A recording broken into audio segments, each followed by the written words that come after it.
Your captain's coming out now for both teams. Raiders are going to go in their home blues, got the silver numbers and the silver grayish pants, white and blue socks. Colonels in the road whites. They got white pants as well. Black helmet as usual, and the A logo on the side. Again, this is the Subway pregame show. Subway Eat Fresh. Let's mention the other folks that are making our broadcast possible here from Appomattox, as they are all year. Apple Market, serving you from 3 Altavista area locations. Tyree Little Heating and Cooling, keeping you cool in the summer, warm in the winter, and comfortable in between. English Construction Company, wishing our high school athletes an exciting and injury-free game. Feller Chevrolet, where a short drive will save you money. El Cazador Mexican Restaurant, voted best Mexican restaurant by you, their customers. English is your complete home center, and your Platt and Lambert headquarters. Select Air, 24 hours a day, 7 days a week, never an overtime charge. Service and installations, too. PCM Industrial since 1986. Industrial maintenance and construction specialist. Apple Auto Glass and Mirror, Ford Avenue in Lynchburg. And then the First National Bank, focused on providing an extraordinary customer experience. We've talked about it at length. You know, a bunch of great athletes in this game. Coach Sharnes, he was quick to point out the fantastic offensive linemen that you're going to see in this game. Appomattox is loaded with senior offensive linemen. We already discussed the 3 big dogs from Altavista, and then they got some other guys that can help out as well, moving people around. Yeah, they do, and on both sides of the ball, and you'll see, with both of these schools, you'll have a lot of players go both ways. Coin toss has been held, and we're about to get the results of that. And Altavista has won and has deferred. They will kick the ball to Appomattox, Kyle. Yeah, Altavista's going to kick it away and get in the second half. Again, that's their MO. It's pretty much been that way for a while. It's incredible how many times it works out for them. I want to know Altavista's coin toss percentage. I need to, take them to Vegas the next time I go or something. 68.7%. I don't buy that. That's a made-up statistic. I'll tell you, though, somebody that never makes up statistics, Walmart, save money, live better. They do sponsor our streaming audio online at kdcountry.com, broadcasting from Appomattox to all over the world.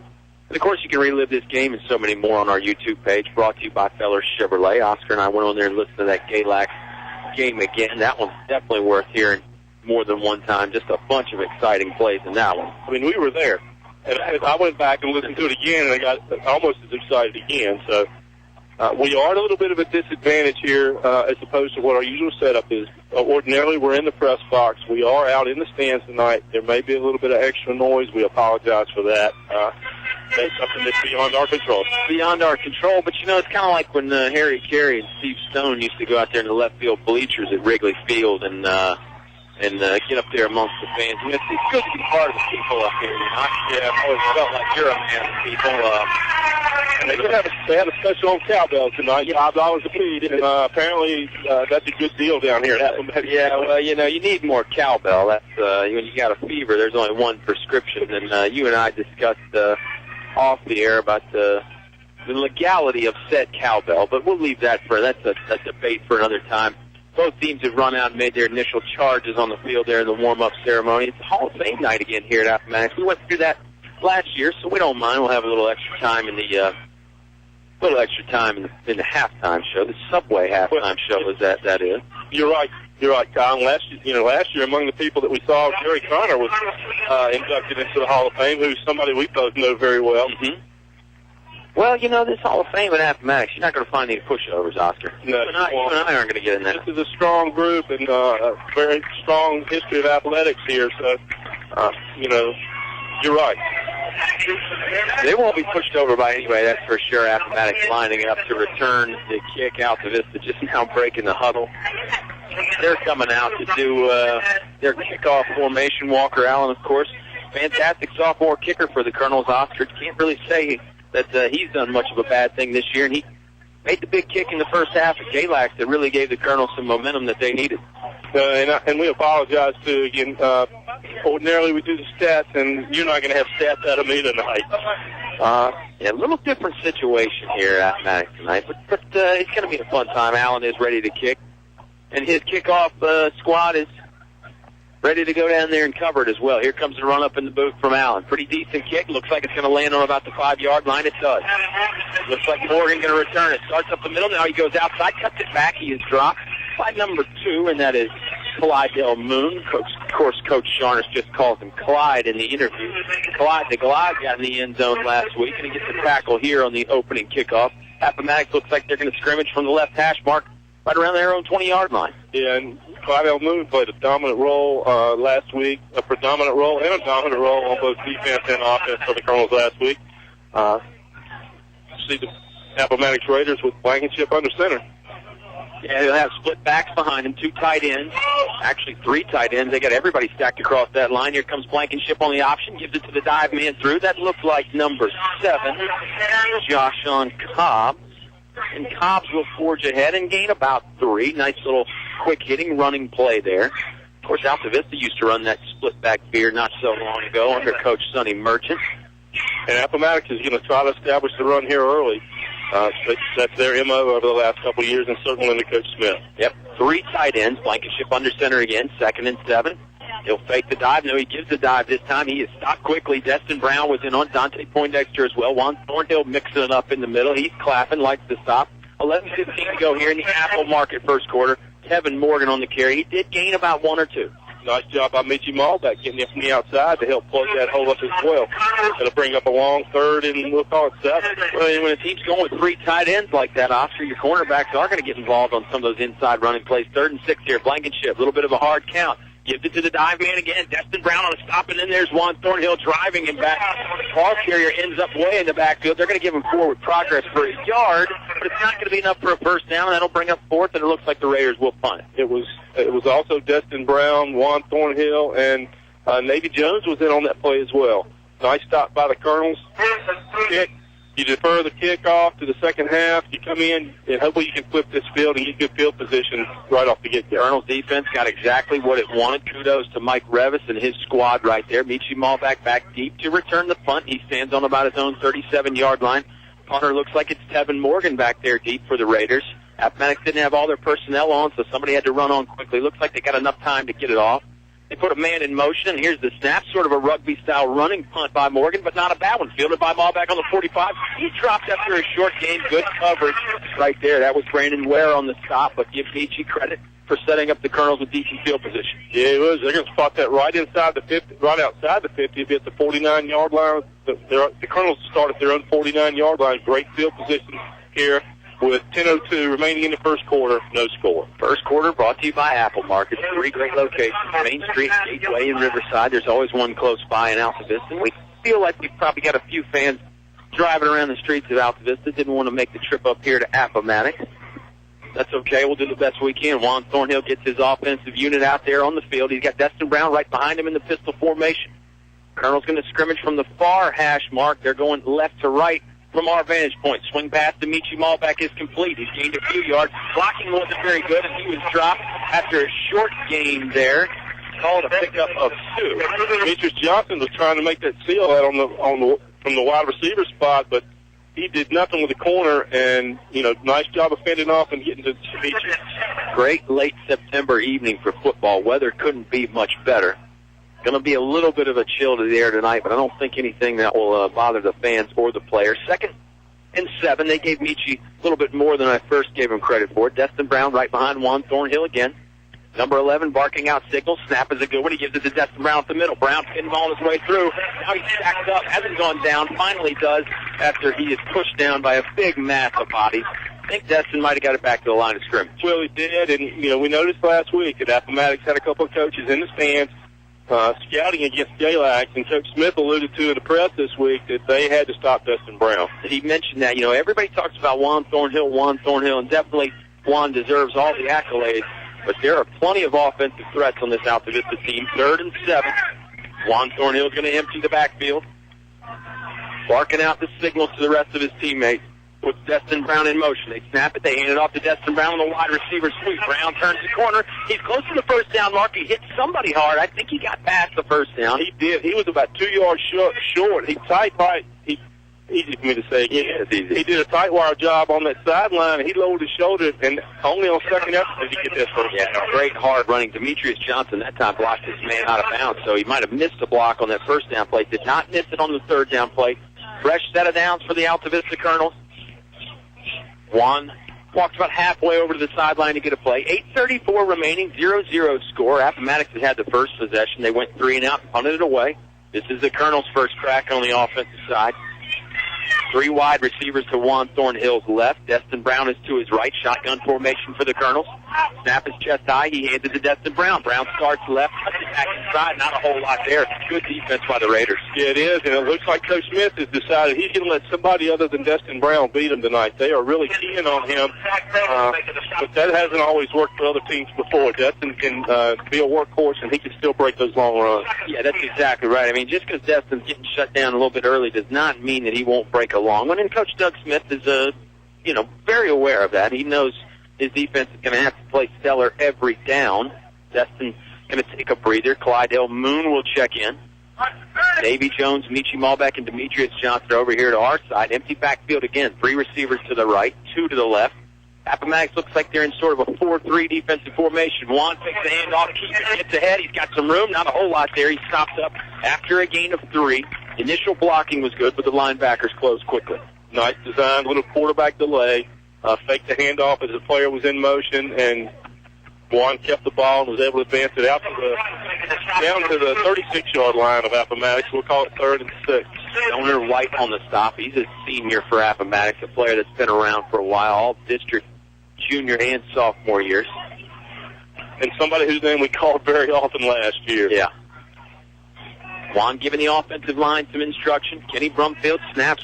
Been good all year. They've been good so far here tonight. Juan's going to put Michi Malbeck in motion deep. They're going to run the option. He just pitches it to Malbeck now. Michi's got some room. Dives forward to the first down mark. I think he came up a little bit short. First down was on about the 30, and it looked like Michi got it to about the 31. Yeah, they're going to mark that at the 31-yard line. You're exactly right.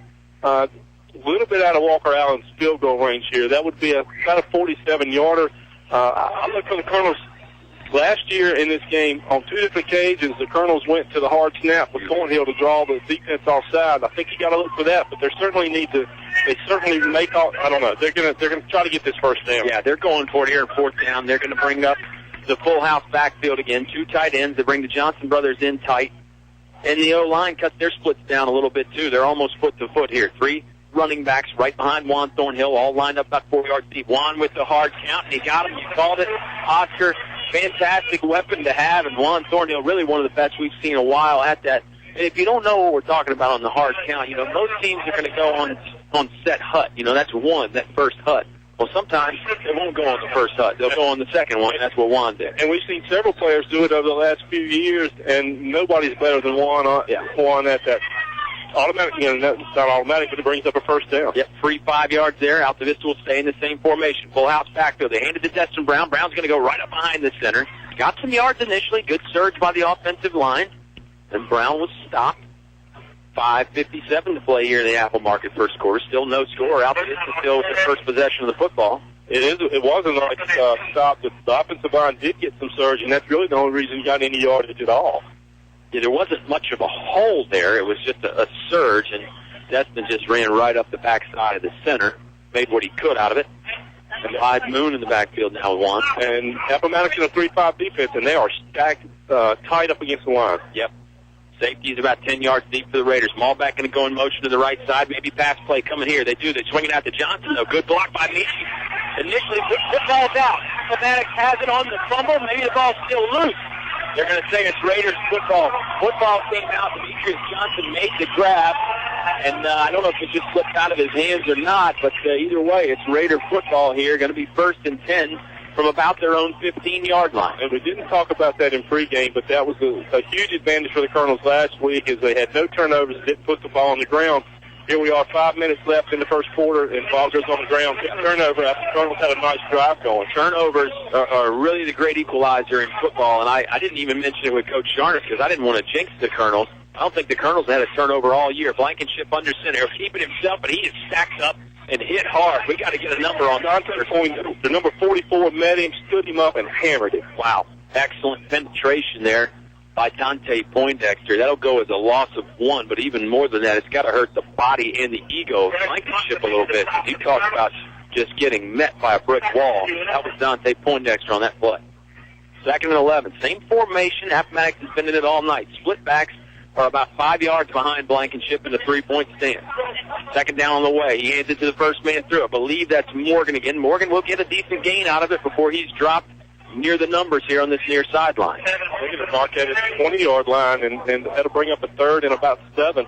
A nice job by the Colonels again, but nice second effort from the Appomattox Raiders as well. Yeah, and that first initial dive there gets really quick. So defensively, you got to be sound and plug all those gaps, or you're going to end up giving up 2 or 3 yards every time. 3rd and 6 now. 4:14 to play here in the first quarter. Same formation. 3 tight ends, 2 backs behind Blankenship, who is the quarterback for the Raiders. He's going to keep it. Option left. This time he's hit by Michi Malbeck. Looks like he's got enough for the first down, though. Juan Thornhill was there a little bit later, and that was also Clydell Moon in on the stop as well. And it will be enough for a first down. First time Raiders have got one tonight. Well, it is, and nice speed by Blankenship. He got to that corner quickly, made the cut, and gained that 7 yards that they needed. So nice job by Appomattox on that play. Yeah, it looked like it started out designed as an option to the left, but Blankenship saw that he could turn the corner there, and he is very quick. He's one of the faster players you'll see. Option play again. Blankenship takes it up, this time more behind left tackle. He's hit hard by a host of defenders. Moon in on it again.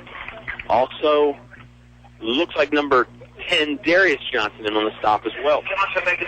Nice pick up a 4 on that play. A nice power running as he turned the corner inside. A little bit more off tackle.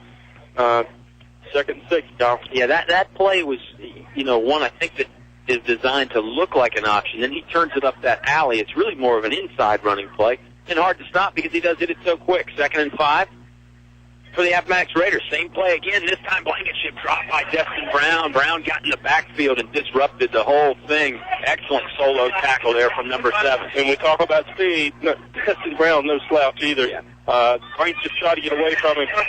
Destin Brown, too strong, too fast. Yeah, they mark it down as a loss of 3. Under 3 minutes to go now in the first quarter. First quarter that, boy, blinked an eye, it's almost finished here. Well, all running plays. They hadn't thrown the ball much, so you'll see that clock continues to run with no incompletions. You're going to have these quarters click by quickly. Yep, 3rd and 9, and for a running-based team like Appomattox, not exactly as down in distance they want here. They're going to run it again, though. Option left. They pitch it to Morgan.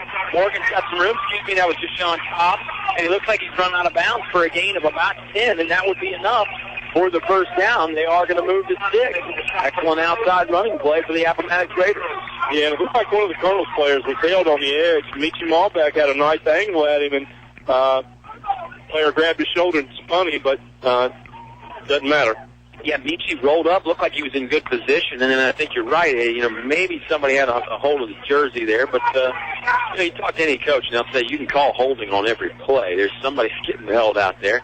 Blankenship gives it to the first man through. That's the fullback. Thornhill coming up from the safety spot to lay a lick on somebody. It's going to go down as a gain of 1, though, and it looks like it was Tevin Morgan again on that carry. And we're already starting to see a little bit of extracurricular. Patrick Atkinson on that play went after Darius Johnson and gave him a little forearm shiver. And I believe the umpire is Mr. Drumheller, and he's not going to have any of it. He actually had this game last year and was not happy with the way things went. So he's talking to both teams and telling them they better knock it off. Deja vu all over again. Didn't you just say that?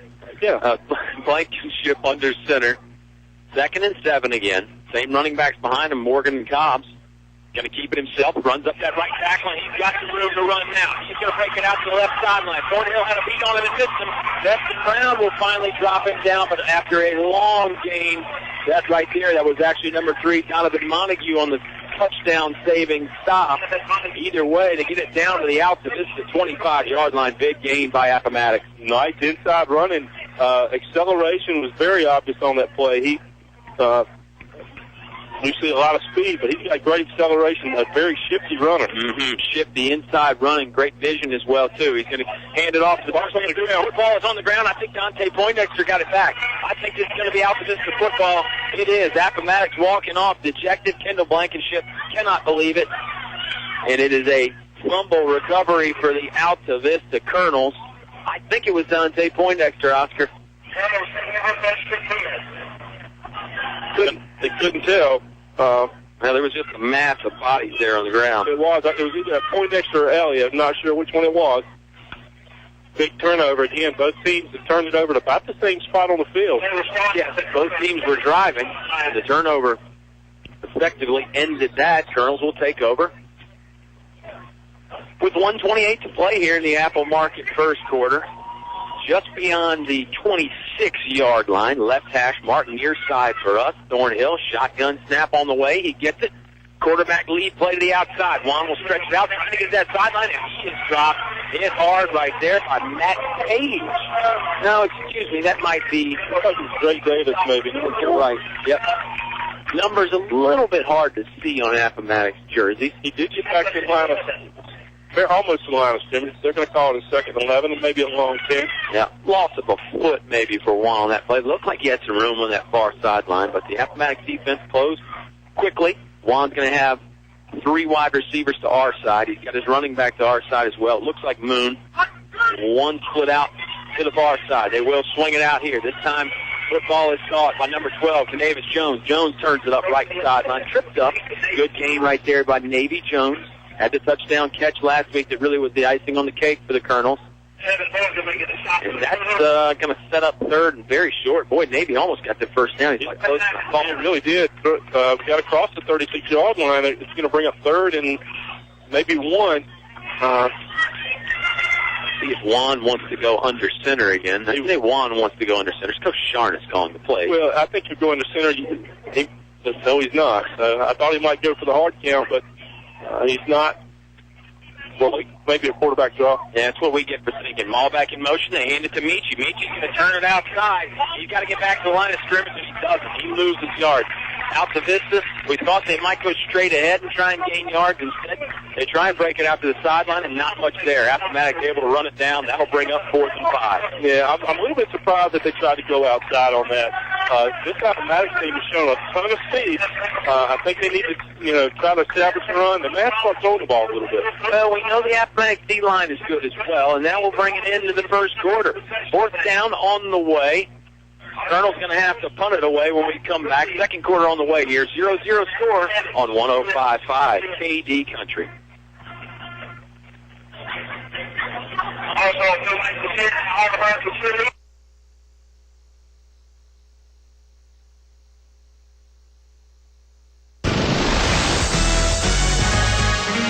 Tonight's game is brought to you by these members of the KD Country Sports Club. Steve Farmer Auto Sales, where there's always a good selection of cars, trucks, SUVs, priced right, financing available. Steve Farmer Auto Sales, 1112 Main Street. Aubrey Rosser Law Firm, Altavista. First choice for any and all legal advice. Services go way beyond court trials and settlements. Diane's Hair Creations in Altavista, creating hairstyles for every lifestyle. 283-1111. That's 283-1111. El Cerrito, Altavista. Throw on a sombrero. Shake your maracas. It's El Cerrito time. Authentic Mexican cuisine only at El Cerrito. Shop Main Street Trading Company, Altavista, where quality and affordability go hand in hand. Sharky's Pest Control in Hurt. Let Tony take a bite out of your pest control needs. Doing business the old-fashioned way to keep you coming back. You're listening to award-winning coverage of the Altavista Colonels on 105.5 KD Country. Colonel's going to punt it away here on 4th and 5. Start of the second quarter on 105.5 KD Country. 0-0 score. Boy, Cobb came up and fielded it on the run. Not exactly a high percentage play. Made the diving grab, but... Well, it did, and it was just a thing in the market that yet to be determined. It was actually Tevin Morgan. He had to come up through a whole host of players, some of his own and some of them were Colonels, and he ran it down there, but makes the catch, and it's starting to... If he doesn't make the catch, that ball hits. It hits hard. It was a high shot. It had some velocity on it. He may have saved him 15 yards. Yeah. Appomattox will start over on their own 43-yard line. We're standing right about midfield. Actually, I'm on about the 48. Oscar's on about the 47. To be exact, Appomattox is on their own 44-yard line. They hand it to Tevin Morgan. Morgan is hit hard by Destin Brown. Boy, second or third time we've seen Destin get in there and lay a shot on somebody. Good stop. Not a bad pickup, though. It was a 4 or 5 yard gain. Yeah, he hit him hard, but it was after a 4.5, 5 yard gain. Again, this is a very, very explosive, quick, accelerating Appomattox team. I'm impressed. Yeah, they hit quick. They are downhill runners, and they get going downhill in a big hurry. Blankenship under center. Snap County's going to keep it himself. Option left. He pitches it to Morgan. Destin Brown was there to slow it up. And then the rest of the Colonels got in on the party as well. Big-time stop. And they just drove Appomattox back. I think this ball is going to get spotted on the original line of scrimmage, so call that a loss of 4. Hawkins, Thornhill, Destin Brown, Dante Poindexter. Both of these teams have tried to get outside with that little option pitch. It hadn't worked for either one. A lot of speed. You may have hit on something. Maybe inside's the way to go, because if you go outside, that just gives the other team's linebackers and secondary a chance to run you down. We'll see. 3rd and long again for Appomattox. They picked up one of these earlier. And we haven't seen Blankenship throw the ball yet. We know he's capable. Right. 3 tight ends, 2 backs behind him. He'll hand it off again. Running back stumbled, dove ahead, had to just do what he could, and that was Cobb. That was 7 Morgan. Morgan never got going there. He couldn't get his feet under him. Goes as a 1-yard gain, brings up about 4th and 9, so it looks like the Raiders will have to punt it away. Yeah, we have, and, we've seen this little rugby-style punt out of the Appomattox punters the last 2 years. Yeah, it's Mr. Tevin Morgan again. He just carried the ball. He fielded that punt, so call him the utility guy for Appomattox. And, when you got an athlete that good like Morgan, why wouldn't you put him back there and let him do his thing? He can obviously kick it pretty good. And last year they had Jamerson did it, who was a very good athlete as well. Yeah, that's right. They actually put a guy in motion on this punt. Now they snap it to Morgan. Morgan, a couple steps to his right, gets the kick away. It's a pretty good one. Malbeck not going to field that one. It bounces out of bounds. It was near the sideline. Juan Thornhill flattened the guy. It was a great block by Juan. Some of the Appomattox fans might have questioned the legality of it, but the ball bounces out of bounds, and the Colonels will start on about their own 19-yard line. And I would say that's a favorable spot for Appomattox on that. But anyway, Colonels start, again, another drive inside their 20. 9:44 here left in the second quarter, Kyle. No score. I don't think either one of us anticipated that. I certainly did, and I know you didn't. The way these two teams are putting up points and the athletes, but you got to remember, it's like we said, the athletes are playing defense too, so they can run those guys down. And it's very much like we saw in last week's game against Galax. Sure.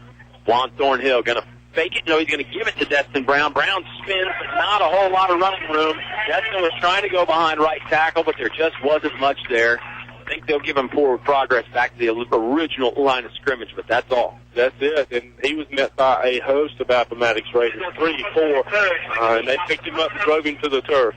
Yeah. Altavista has second, and they did give him about a foot, so we'll call it second and a very long 9. Juan Thornhill giving the orders to his squad. Mike Sharner still trying to crack the code on this Appomattox defense. Thornhill has Destin Brown behind him. They put Navy Jones in motion. Juan shotgun snap, a little high, throws it out to Demetrius Johnson. Johnson's going to try for the right sideline. Hurdles one guy. Now he's run out of bounds. Nice solid gain right there on the pitch and catch. And Demetrius will pick up, about 8 yards. This is going to bring up another third down situation. Actually, spot him back a little bit. It's going to bring up 3rd and 3. Well, again, we haven't seen anything really downfield with the passing game. It's been that little wide receiver screen type thing that Virginia Tech used to use a lot. Yeah, short, high percentage passes. But, that's the thing with those high percentage passes, right? Low risk, low reward. I know you got a chance to break one out long any time. Davy Jones split out wide this time. 1 tight end, 3 wide receivers, 1 running back with Juan Thornhill. Juan goes with the hard count. Nobody jump, puts Michi Mall back in motion. They hand it to Michi. He's going to go outside left tackle. Flag out on the play. Might be a hold on Altavista. Michi did end up getting the first down, but I have a feeling this one's going to come back, and Altavista is going to have to try this 3rd down pickup. Again, good outside running by Michi Malbeck as he's run out of bounds after a gain of about 6. Now another flag comes out after the fact. This isn't good because I think this is on Altavista. I think somebody might have said something in the vicinity of the officials, so this is going to tack on a lot of yards. Yeah, the original call for the block in the back or the hold was on Destin Brown. Destin Brown was walking over to the sideline, and that's where the additional penalty came in, I think. Yeah, I think Destin heard that the penalty was on him. One of the coaching staff said, hey, who was that hold on? Destin heard it was him.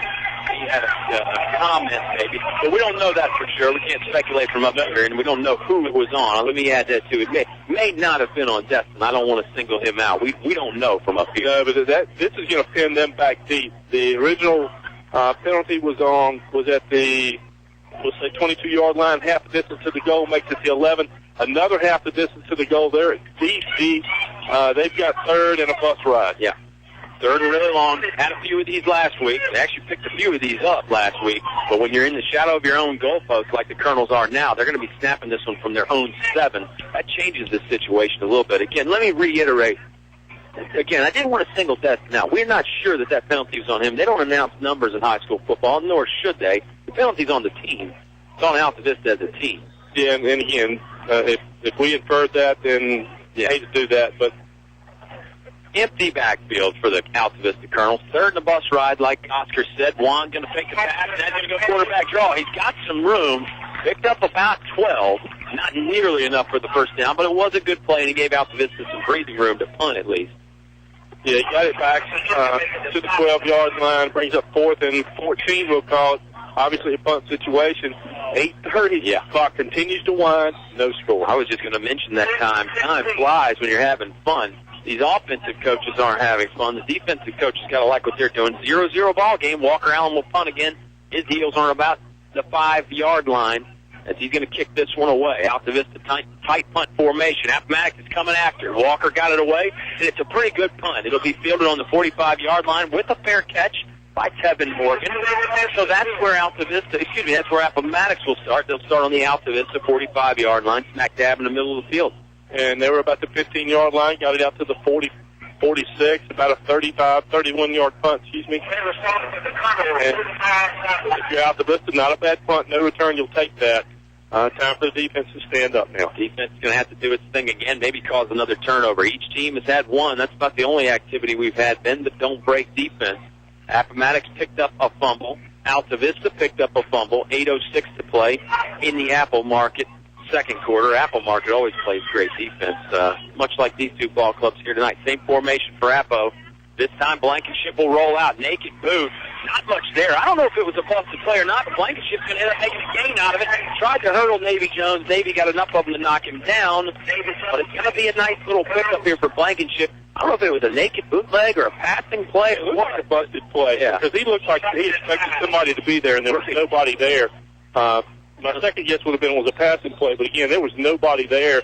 Just pure athleticism got the 5-yard pickup for Blankenship. It was a rollout kind of play for Blankenship, but he never put the ball up in the air in a passing motion. But again, maybe he just rolled the wrong way. 2nd and 5 now. Blankenship going to keep it. Turns it up the alley there, right behind left guard and left tackle. Good game. He's close to the first down marker. They needed about 5. Looks like he got at least 4.5 anyway. Yeah, they're going to mark it just a little bit shy. They're going to mark it. It is a first down. They do look at it. They didn't bring out the chains and measure, but they kind of eyeballed it. It was for a first down. It was right on the 35-yard mark, and they had started on the 45. No need to measure. Another first down. Colonels, if they're going to flip the field, they've got to stop them here on this next series of downs. Agreed. Appomattox starting to get some momentum, it looks like. Raiders, 3 tight ends, hard snap count by Kendall Blankenship, and this time Appomattox will jump offside, 5 free yards for the Raiders. Under 7 minutes to go here in the first half. Ball hasn't got out of bounds much. No timeout. No passing plays. There have been a few passing plays, but even the ones we've had, the guys that stayed in bounds on the passing play, not many incomplete passes. And the Colonels look a little bit tentative. They look a little bit back on their heels. Yeah, I wouldn't disagree with that statement. Blankenship going to get under center again. Same formation, split back, 2 tight ends. He hands it to Morgan. That ball was out for a second. Morgan was able to hang on to it, and then here comes the flag in from the far sideline. Good stop there by number 70 for the Colonels. That's James Cofer. That's the best throw we've seen all day. That flag came in from about 20 yards. Looks like Altavista players are clapping. Looks like it's probably going to be a hold against Appomattox, and that's the call. You called it, and that'll back up the Raiders 10 yards from the spot of the foul as well, though. So this might put them back behind that original line of scrimmage. I think it will. It should be about first, and if it is a 10-yard penalty, it'll be about first and 15. Yeah. So negates that offside penalty by the Colonels. Right. Few penalties here from both teams. Not the cleanest game we've ever seen, but certainly if you like defensive football, it's been your kind of game. The 0-0 is our score. A fumble by each side was lost. Not much else has happened other than that, Blankenship, 1st and 15. Now, this is a passing play, and he's got some room to throw, but here comes Destin Brown going to flush him out. Poindexter and Robinson were there, and Brown finally dropped him. It will go as a loss of about 2. Blankenship eventually just abandoned the passing idea, then tried to run, and Destin Brown caught him from the backside after missing him initially. Well, let's give us Blankenship. Destin had him dead to rights, and he made him gain a handful of air. Destin didn't give up on the play and did catch him from behind. Another 2 or 3 yard loss. This is going to bring up 2nd and 17. Looks like it. Destin was the charging bull there, and Blankenship the matador. Blankenship sidestepped the first one, but he couldn't sidestep the second one. We talked about the speed of Dixon last week. I'm not certain that Blankenship's not quicker than Dixon. Yeah, he is quick. He's going to run the option again. Not even going to think about a pitch. He's going to keep himself, drives it ahead, runs through a couple tackles. Juan Thornhill is there to stack him up. Demetrius Johnson as well. But, boy, Ashton Robinson and Dante Poindexter, they felt the wrath of Kendall Blankenship on that one, and Blankenship got it back to that original line of scrimmage, so it's 3rd and 10 now. Yeah, I mean, blur, he picked up 5-6 yards just in a blur, so it does bring up 3rd and 9, and with Appomattox down here inside the 35-yard line, you got to wonder if they don't get it, if they'll go for it on 4th down. Blankenship is one of those 3-sport athletes. He's probably good at some other sports, too, that we don't even know about. But he's a very good basketball and baseball player. Under center here, quarterback for the Appomattox Raiders. 4:45 to play in the second quarter. Going to keep it? No, he's going to hand it off. Gave it to Cobbs, and Cobbs is stacked up well short of the first down marker. Did gain some yards, but he was driven back by a host of Colonel defenders. Bunch of guys in on that one for the Altavista Colonels. 6 or 7 bodies there. Going to bring up 4th and 5. Probably out of field goal range here. I think Appomattox going to go for it, Oscar, on the Altavista 31-yard line. Yeah, the risk you run here at the 30-yard line, if you punt and it goes into the end zone, you've only gained 10 yards. I think it's absolutely the right call by Coach Smith. Yep.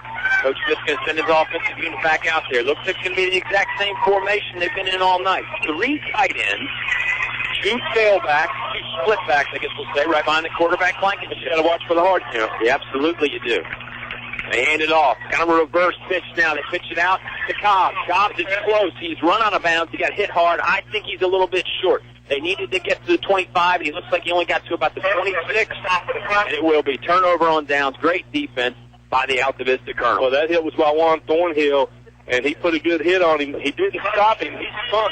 The Appomattox player spun. His foot stepped on the sideline. He was half a yard from getting that first down. Yeah, very close. And one of those plays there where, because sometimes you tell you guys not to reach the ball out. That was a play where maybe you do take a chance and try and reach it out over the line. Either way, Colonel football after a nice defensive stand. And with only 3:53 remaining in the first half, Colonel's have got to get a drive going here. Full complement of timeouts for both ball clubs. We haven't had many stoppages in play. To run some extra commercials during that Subway halftime show, but don't worry, they'll be awesome. Juan's going to throw after a play fake. Over the middle, complete, no. Darius Johnson had a chance at it. He was open, got his hands on it, but just could not reel it in. Well-designed play after the run fake, and Darius was there over the middle. He was about 12 yards downfield. Hit him absolutely in the numbers. Darius, it looked like he turned his head to try to start running the ball. Again, that was speculation by me. Yeah. Nice throw by Juan. Nice play by the Colonels. You got to wonder if we're not starting to see that may be an area that Coach Charnas wants to exploit. Yeah, again, a great run fake initially. That opened up things over the middle. It was a well-designed play. I mean, I think Darius would tell you he should have caught that ball, and I think Darius does catch that ball 75, 80% of the time. 2nd and 10 now. Juan want to throw it again. He's going to swing it out to Destin Brown. Oh, boy, and Brown dropped it. Altavista back-to-back plays. They had a pass play open. Could not pull it in. Another situation. Go ahead. Another situation where Destin Brown had yardage in front of him. Looked like he had one player that he might have had to get past 7 or 8 yards downfield, and I think he was, just looking ahead and took his eyes off the ball. Yeah, and that's frustrating for a quarterback. You put it in the right place. Maybe Juan's throwing the old Mariano Rivera cutter out there. Maybe it's hard to catch. Who knows? Phil Necro knuckleball. Exactly. Juan can throw the fastball with the best of them, though. And I'm sure he'll bounce back pretty quickly, just like Destin and Darius will. 3rd and 10. Now Altavista has thrown the ball. Stop the clock. 3:44 to play. Juan's going to throw it again. Rolling out to his right, looking downfield. Throws it. Oh, boy. Darius got his hands on it. That time, the Appomattox defense was pretty good. Coach Sean is kind of arguing, hey, it was too good. They got to Darius early. No flags come out, though, and that's going to force the Colonels to punt. Yeah, and they did get to him a little early. It's probably a good no call. Tight window that Juan was trying to thread it in. I just mentioned it prior. Juan can throw the fastball. It looked like a pretty good throw right there on that right sideline, but Darius couldn't bring it in. 3:38. Not much time burned on that series for the Colonels. They're going to give Appomattox the ball back with some time. Yeah, that was obviously a distinct change from the rest of the first half. But 3 potential first downs. Every one of those passes was on target. Yeah, they were on target. They were past the Destin Brown pass wasn't past the first down markers, but Destin had plenty of green in front of him. He would have gotten a first down had he pulled it in. Punt formation for the Colonels. Walker Allen bobbles it initially, but he still gets it off, and it's actually a pretty good kick. Fair catch called for again by Morgan, and he fields it on the 45-yard line of Appomattox. That's where the Raiders will take over with 3:31 to go in the Apple Market second quarter. Again, Subway halftime show on the way after us. A little bit of a slow snap, of a low snap. Walker Allen had trouble handling it. Did a good job of keeping his composure, picking it up, and getting a nice kickoff. Yeah, it was an excellent kick, really, all things considered. And that's another area Walker Allen's been good at all year. When he's been called on to punt, they've been pretty good. Colonels haven't had to do a whole lot of punting. But they have here tonight. 3:31 to play. Appomattox, 1st and 10, right hash mark, 45-yard line. Handoff goes to Cobbs. Cobbs going to turn it up. That's Morgan again on that one. He's dropped it to the 50-yard line. Flag comes out. Extracurricular stuff after the play. I think it's going to be on the Colonels. Don't know just yet. I mean, people were going back and forth. Morgan went off right tackle there and gained about 5. But I think Appomattox is going to get some free yardage after the fact. Indeed, it is on the Colonels. Oh, okay. Offsetting penalty. And that's probably the right call. It was going back and forth. It was. For the Colonels, it was Jackson Robinson. I couldn't see who it was for Appomattox. That's absolutely the right call. And again, the umpire looks to be Drumheller, and he had this game last year, and after the game, he was really frustrated with the way it went. So he's not putting up with it tonight. Right. They want to keep these guys on a short leash. Keep everybody cool. Let's just play the game. No funny stuff. 2nd and 3 now for the Appomattox Raiders. Same play. They give it to Morgan. Right side again. He's coming up for a first down. Dropped by about 4 or 5 Colonels. Ron Thornhill was in on it. So was Demetrius Johnson.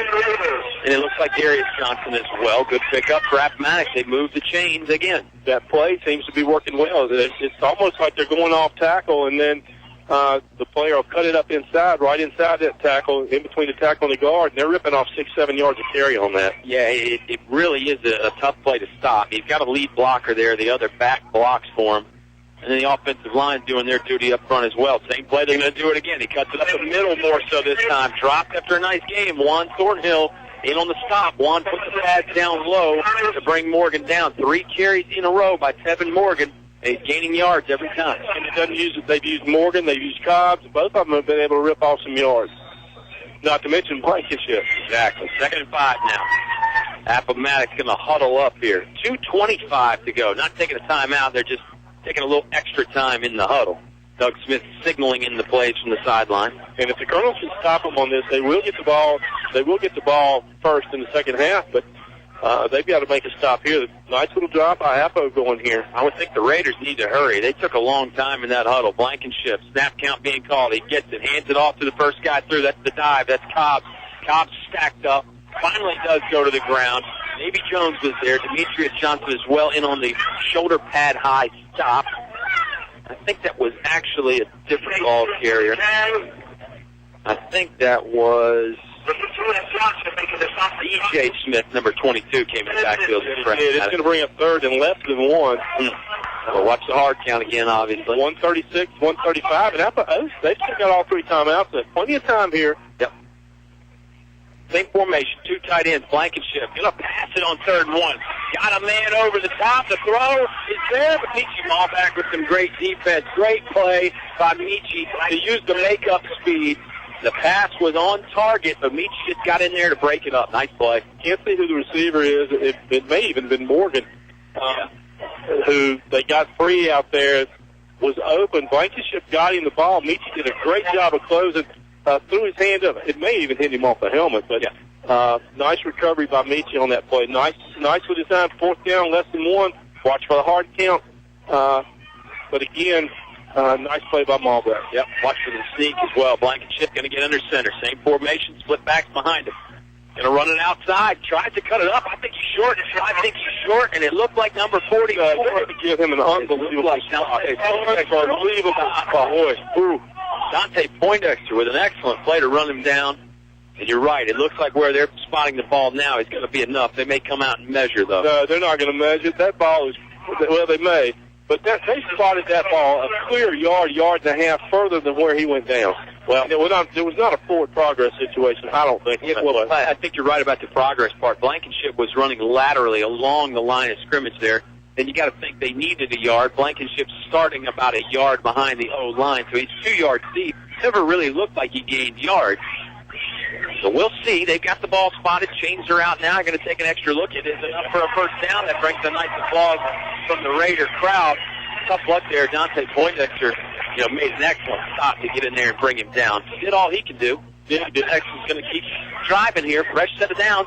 1:18 to go in the first half. Still got all 3 timeouts. So do the Colonels. 0-0 is our score. We probably haven't mentioned that enough. Appomattox is going to take a timeout now. Boy, we need one, too. Let's take 30 seconds. Raiders got a fresh set of downs. When we come back, 0-0 on 105.5 KD Country. The following is brought to you by English Construction Company. There's just one place where students are students first, and athletics are played with purpose and perspective. That place is your local high school.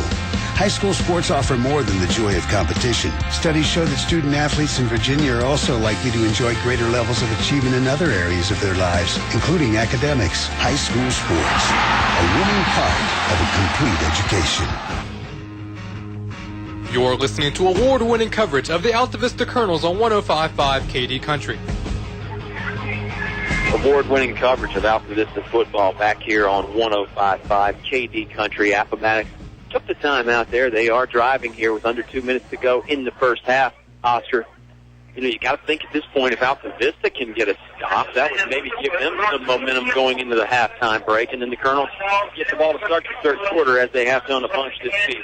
Yeah, again, unable to keep the stats due to our location, but I got to believe that just on observation, I would say Appomattox has outgained the Colonels.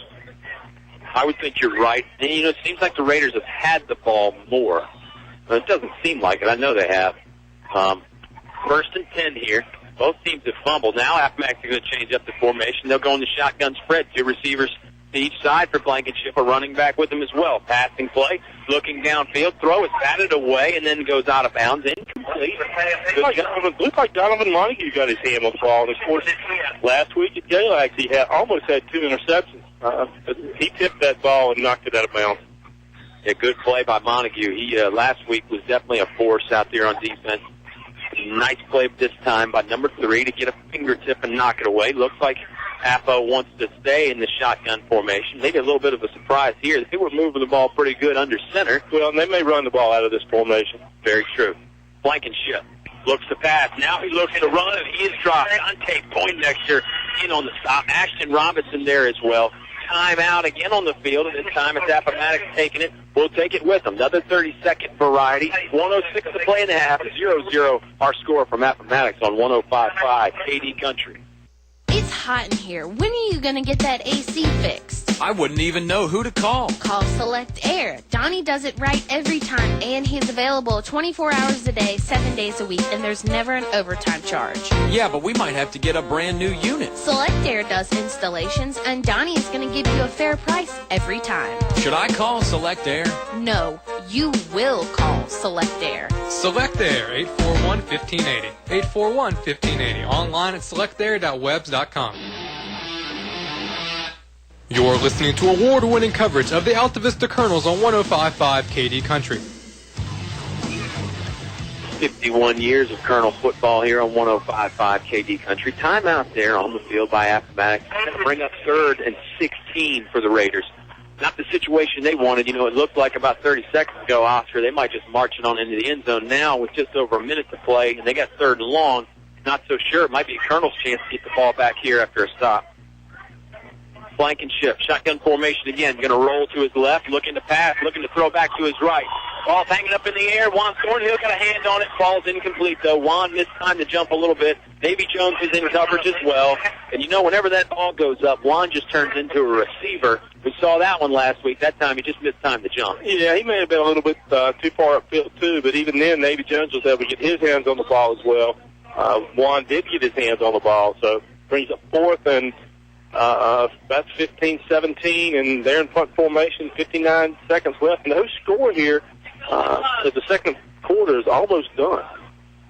Yeah, this was here's the punt. I'll finish that thought in a second. Malbeck didn't look like he wanted to return that one. It bounced out of bounds.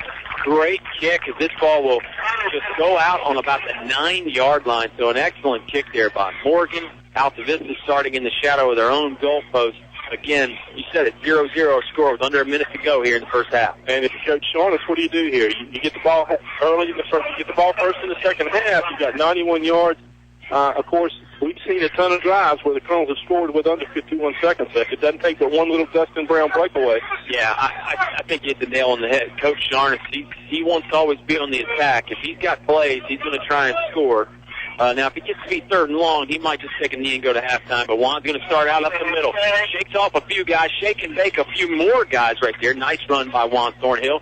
Drops short of the first down. Now a flag comes out real late. This flag was dropped right here on the Appomattox sideline. This may be a sideline warning or a sideline infraction because, I think that's what the official signaled for here. It's going to be 2nd and 1, but this is going to give the Colonels some more yards.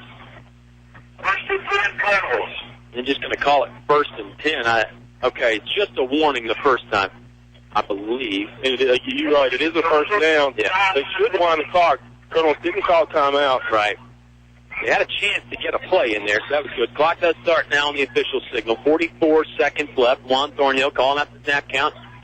Gets the waist-high snap, swings it out to Michi Malbeck. Malbeck tries to make the first guy miss, but they held on. Ball might have come out a little bit late there, but Michi held on to it. Not much of a gain there, maybe one. And Colonels, with 3 timeouts, they're not going to use them. It looks like they're going to wind this clock wide down and just go to the half with a 0-0 tie. 0-0 game. 16 seconds. If the Colonels don't call timeout after this one, this will be the last play of the half. Doesn't mean they can't score right here. Juan looks like he wants to throw it deep. Plenty of time to do so. Now he's flushed out of the pocket. Bought himself some more time. Downfield, down the sideline. It's out of bounds. Picked off by Appomattox, but he was out of bounds as well. And there's actually 2.7 left on the clock. It looked like for the Raiders, Kendall Thomas, number 6, was the one in coverage there that made the grab, but he was a full 5 yards out of bounds when he did. Nice athletic play, though. Yeah, it was, and that brings up 3rd and 10 with 2.7 seconds left. Look for the Colonels to take a knee here, or, you may see Juan throw another Hail Mary. Yeah, Juan certainly got the arm, and you never know when somebody's going to miss an assignment and a Colonel receiver could slip by a defender. Empty backfield for Thornhill.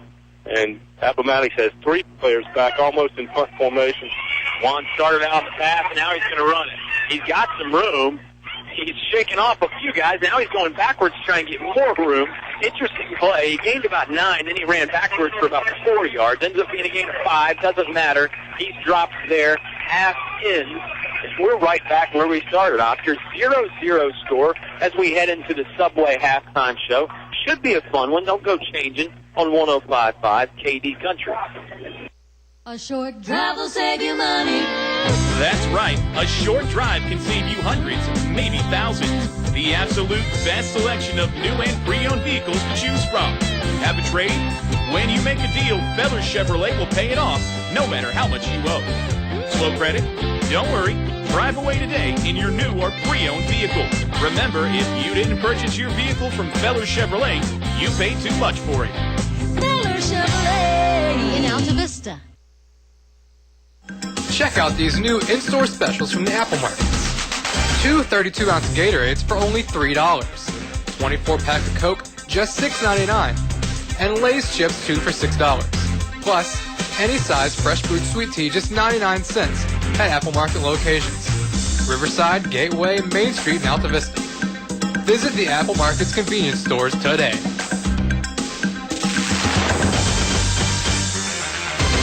In the past century, our community has grown, and Finch & Finch Funeral and Cremation Service has grown too, alongside the families they've known for so long. Finch & Finch is proud to have served you over 100 years. A family business, Finch & Finch Funeral and Cremation Service, dedicated to your service. Finch & Finch Funeral Homes. We're here because we care. English's welcomes Pratt & Lambert as an addition to their line of quality paints. If a fall painting project is on your to-do list, English's features Pratt & Lambert lifetime warranty Red Seal exterior paints. Choose from hundreds of stunning, beautiful designer colors. Pratt & Lambert interior or exterior paints are value priced to save you money. Pratt & Lambert paints never compromise. English's is your complete home center. You're listening to award-winning coverage of the Altavista Colonels on 105.5 KD Country. Subway halftime show. Subway, eat fresh. You still got a few more days of September. $5 regular footlongs all month. Everything's on sale, really, Oscar. Hard to beat that. Enough food to fit any budget. And I don't know how that ties in with our defensive struggle that we got going tonight. The defenses are hungry. That's how it ties in. They can go to Subway and eat fresh. Well, it is. And two really high-powered offenses that, average over almost 400 yards a game have been held to way below that. As the defenses have dominated, neither coach has been able to get anything, really any sustained drive. 30, 40 yards at the most is all that I can recall. So it has been dominated by the defense here tonight. Yeah, really impressive stuff because, you think about both teams' best drives that they had going were the drives that they fumbled on. Each time, that they looked like they were going to be able to get in the red zone, that's when they fumbled and the other defense capitalized. And I'm not sure either team has been in the red zone. Again, that inside the 20 mark, is what people generally call that. I don't think any team's been in there at all yet. No, they haven't. And that's a really, really good point. The game has been played, and even to stretch that, it's been in between the 30s on both sides of the field. Nobody's had, I think Appomattox had the deepest penetration right at the 20-yard line, but that's been it. Yeah, it's hash mark to hash mark, 30-yard line to 30-yard line, middle of the field kind of football. Again, if you're an old-school defensive fan, you got to be enjoying this one. We're definitely enjoying it here from our perspective in the stand. It's kind of fun. You, me, and Bob, sometimes we get to go down courtside and broadcast games during basketball in the splash zone. I think that's the closest we want to get in football. I don't feel like taking a Destin Brown shoulder pad to my head or anything. No, unless we could come up with somebody like a Crockett who could be a sideline reporter. We had a radio station last week in Galax that had a gentleman that did some sideline reporting for them, and nice guy. We had a lot of fun with them, but I don't want to be down on that sideline. Not tonight, not the way these guys are hitting anyway. Maybe on the Powder Puff game we'll go down there or something. But tonight it's some hard hitting, hard action here. Altavista, Appomattox, 0-0. Let's take another timeout on a bit of an extended Subway halftime show. We'll tell you about a little bit more why that is here when we come back. Again, 0-0 the score. Right back after this on 105.5 KD Country. Hi, I'm Tracy Robinson of First National Bank. Did you know there are great home mortgage opportunities available right now? With rates being at an all-time low and 100% financing, our recognized mortgage lenders will deliver the right loan for your needs. Put this together with our other progressive mortgage products, our fast local service, and we're ready to lend. First National Bank, over 100 years of dependable custom banking. For you and your money, that's important. First National Bank, member FDIC, equal housing lender. Try a variety of lunch specials priced under $4 at El Cazador Restaurant. The people that brought the first Mexican food to the area 13 years ago and still going strong 7 days a week. Come by for Mexican or American food, all reasonably priced with drink specials and great service too. Voted best Mexican restaurant by you, their customers, El Cazador Mexican Restaurant, Main Street in Altavista. El Cazador Mexican Restaurant thanks you for your loyalty and your business.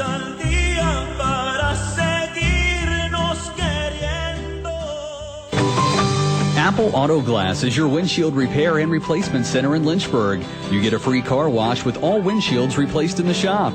Apple Auto Glass wants the fans to enjoy the boys of fall this high school football season. When I feel that chill, smell that fresh cut grass, I back in my helmet, cleats, and shoulder pad. Kings of the school, man, where the boys of fall. Apple Auto Glass salutes the boys of fall. Stay cool in the summer and warm in the winter. Tyree Little's Heating and Cooling, on the ready to keep you comfortable year-round. Locally owned and operated, just a call away, with over 20 years experience. Licensed and bonded. Tyree Little's Heating and Cooling, specializing in heating, air, plumbing, and electrical. Any season, anytime. Tyree Little's Heating and Cooling, keeping you cool in the summer and warm in the winter. Give them a call today. Tyree Little's Heating and Cooling, Gretna. You're listening to award-winning coverage of the Altavista Colonels on 105.5 KD Country. Subway halftime show on 105.5 KD Country. Subway, Eat Fresh. Of course, two great locations in Altavista. In the Walmart on Clarion Road and also Main Street. I stopped in there. I don't even know we discussed in the Subway pregame show after garlic bread in there now. I had that. I tried that. I had to get my hands on that. Pretty good stuff. Well, I wasn't sure they had it, but until you got here, and then I'm relatively sure that they had it. We're really close proximity to you, but no, you know, we shout the praises of Robert Duff and what that Subway restaurant chain and those two franchises do to the community, for the community, how involved they are with the sports, how involved they are. You know, we talk about catering, we talk about luncheons, we talk about the program where the lunchbox program, where if you're having a business meeting, you can fax some stuff to them and they'll have it ready in a box with a drink ready to go. You just can't beat the service, you can't beat the quality and the consistency of the food at Subway. Yeah, we're in close proximity. There's a few other people here tonight that you'd rather be in close proximity with, but I tell you, I saw an old friend just a second ago, Mr. Kenneth Hancock. He's not getting inducted in the Appomattox Hall of Fame. He went to JF with me, but I tell you, I hope there's a JF Hall of Fame, and he should be in there. He was District Player of the Year one year in basketball, and very outstanding football player as well, Mr. Hancock. So that's, again, leading into my next point about the halftime program here. Hall of Fame inductions, like you said, last year we got to see Mr. Jerry Connor get inducted. Big London Downs guy. I know another guy at London Downs, Cooper, that listens. I'm not going to reveal his first name. He's like the guy last week. What was his name again? I just forgot. Yeah. Cooper is like Crockett. He's like Prince. They go by one-word names. They don't need two, you know. Why bother yourself with two names? Well, and you mentioned Jefferson Park, and I'm gonna do something a little bit off key here. You went to school with Rick Walker. Rick Walker is a close family friend of my family. Rick lost his life in an automobile accident early this week at the age of 32. So our thoughts and condolences go out to Rick and Josh, Chris, and the rest and Cliff and the rest of that family on a tough loss of a great kid. Yeah, Rick Walker was a good buddy of mine, and yeah, it definitely makes you think a lot. Sometimes things end too soon. Definitely the case there. Subway halftime show still going on, of course. Subway Eat Fresh. And you can always eat healthy and eat fresh there at the Subways in Altavista. Scoreboard showing about 6 minutes left on the halftime clock, although they have not even started that Hall of Fame induction just yet. So I have a feeling 6 minutes is probably a little bit ambitious. That being said, let's take another timeout. Colonels will have the ball back when the Subway halftime show ends. That'll be right around the corner here on 105.5 KD Country.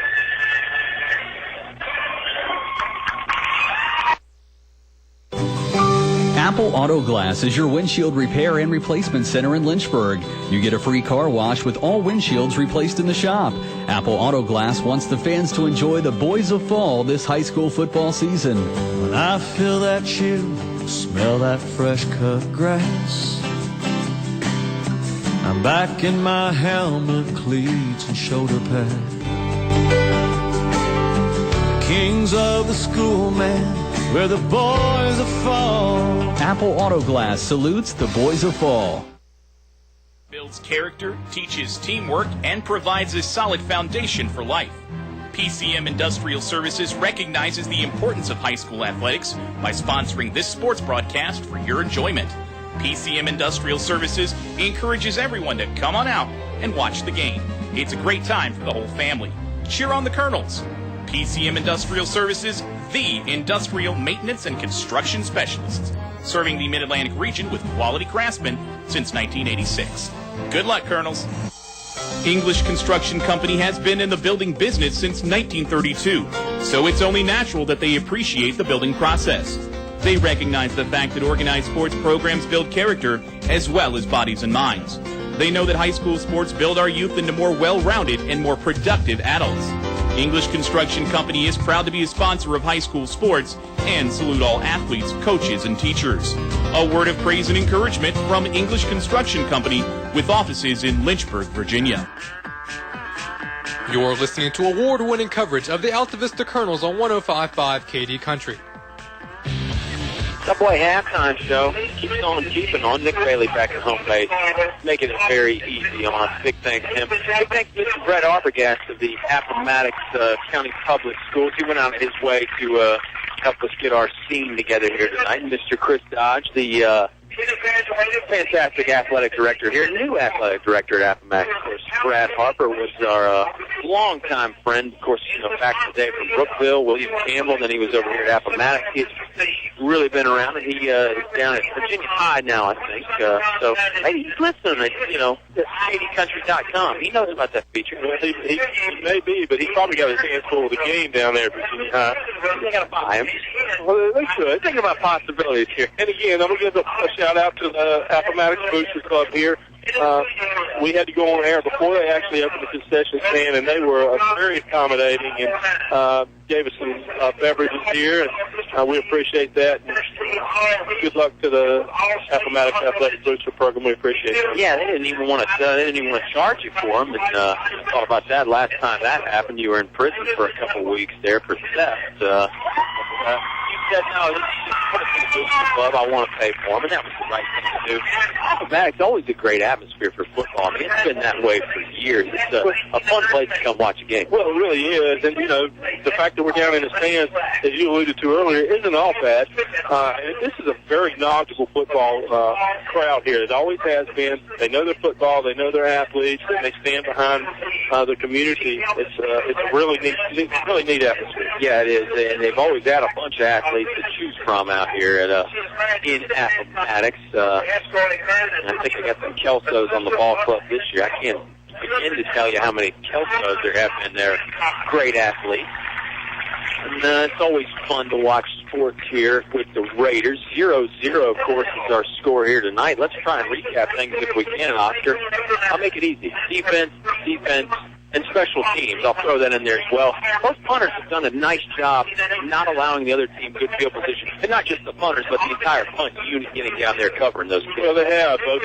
Both coverage and, from the Appomattox side, he's been able to get the punt, get them out of bounds. Yeah. It's a unique punting technique, but it's working, and it's working well.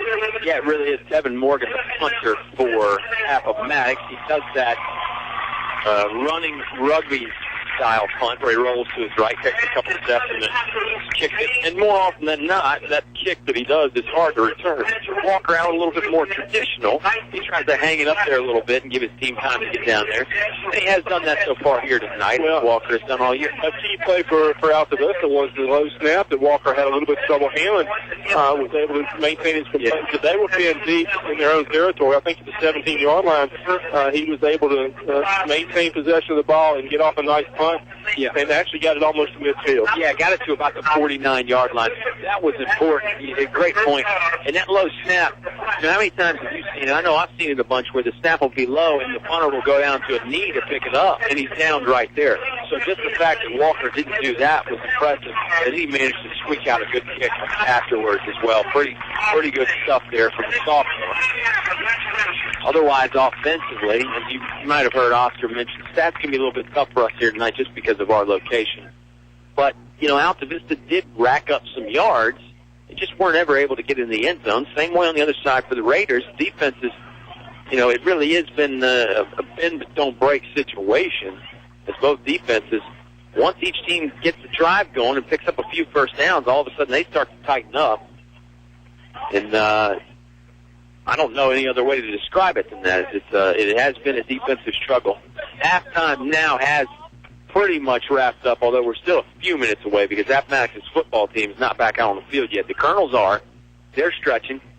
The Hall of Fame induction ceremony is done. Just 4 people in the Hall of Fame going in this year, Oscar. Last year it seemed like it was more than that. It was double digits last year. Well, it's an elite club. They don't just let anybody in there. You don't just show up to Cooperstown and knock on the door and they put your jersey up on the wall. Yeah, that's Pete Rose. Too soon. I don't know. It's been about 30 years. Probably not too soon. We'll take another time out. We don't want the Subway halftime show to go off the rails here. Let's step aside again for another little break. We'll be back with some football action before you know it here. Appomattox, Altavista, all tied up at 0-0 on 105.5 KD Country. A short drive will save you money. That's right. A short drive can save you hundreds, maybe thousands. The absolute best selection of new and pre-owned vehicles to choose from. Have a trade? When you make a deal, Feller Chevrolet will pay it off, no matter how much you owe. Slow credit? Don't worry. Drive away today in your new or pre-owned vehicle. Remember, if you didn't purchase your vehicle from Feller Chevrolet, you paid too much for it. Feller Chevrolet in Altavista. Check out these new in-store specials from the Appomattox. 2 32-ounce Gatorades for only $3. 24-pack of Coke, just $6.99. And Lay's chips, 2 for $6. Plus, any size fresh brewed sweet tea, just 99 cents at Apple Market locations. Riverside, Gateway, Main Street, and Altavista. Visit the Apple Market's convenience stores today.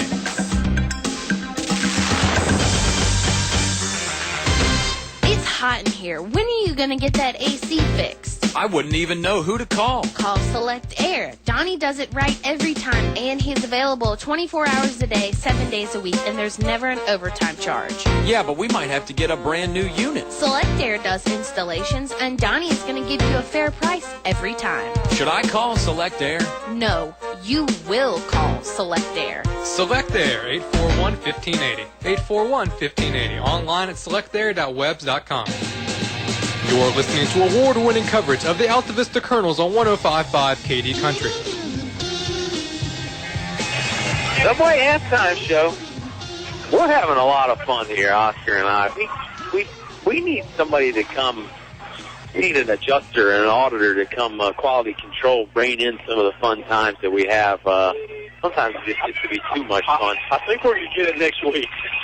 Yeah, I think we might. We'll keep that in the bag for right now. We don't want to reveal too many of our secrets. I'll tell you who's not having fun, the fans of big-time offense and point scoring and all the pundits like you and I that thought this was going to be a high-scoring game. Defensive battles, what we're pitched in right now, 0-0. Both teams, again, you know, the offenses have gained some yards. Don't get me wrong. They've been successful at grinding out some first downs, just have not been successful getting in the end zone. And when they have had their best chances, when each team has gotten even near the red zone, that's when each team has surrendered one of those fumbles that they have. They've each fumbled once, and they lost those fumbles as well. Well, and both of these coaches are very, very good at making adjustments. So we saw it last week, a 10-7 score at halftime. It ended up being 43-21. We could see something very similar here. I think you're right. You know, Altavista really exploded in the second half last week. They've done that a bunch over the years. You mentioned adjustments.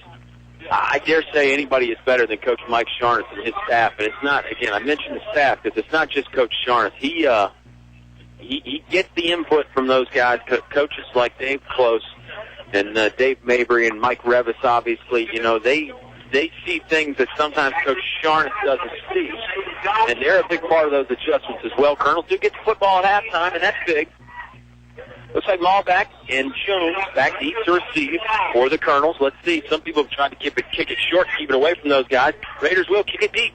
Fielded by Michi Malback on the 8-yard line. He's going to go up the middle. He's got a little wedge of blockers. Now he's going to go right side, cuts it back to the middle. Michi with a nice gain. Finally drops past the 30-yard line.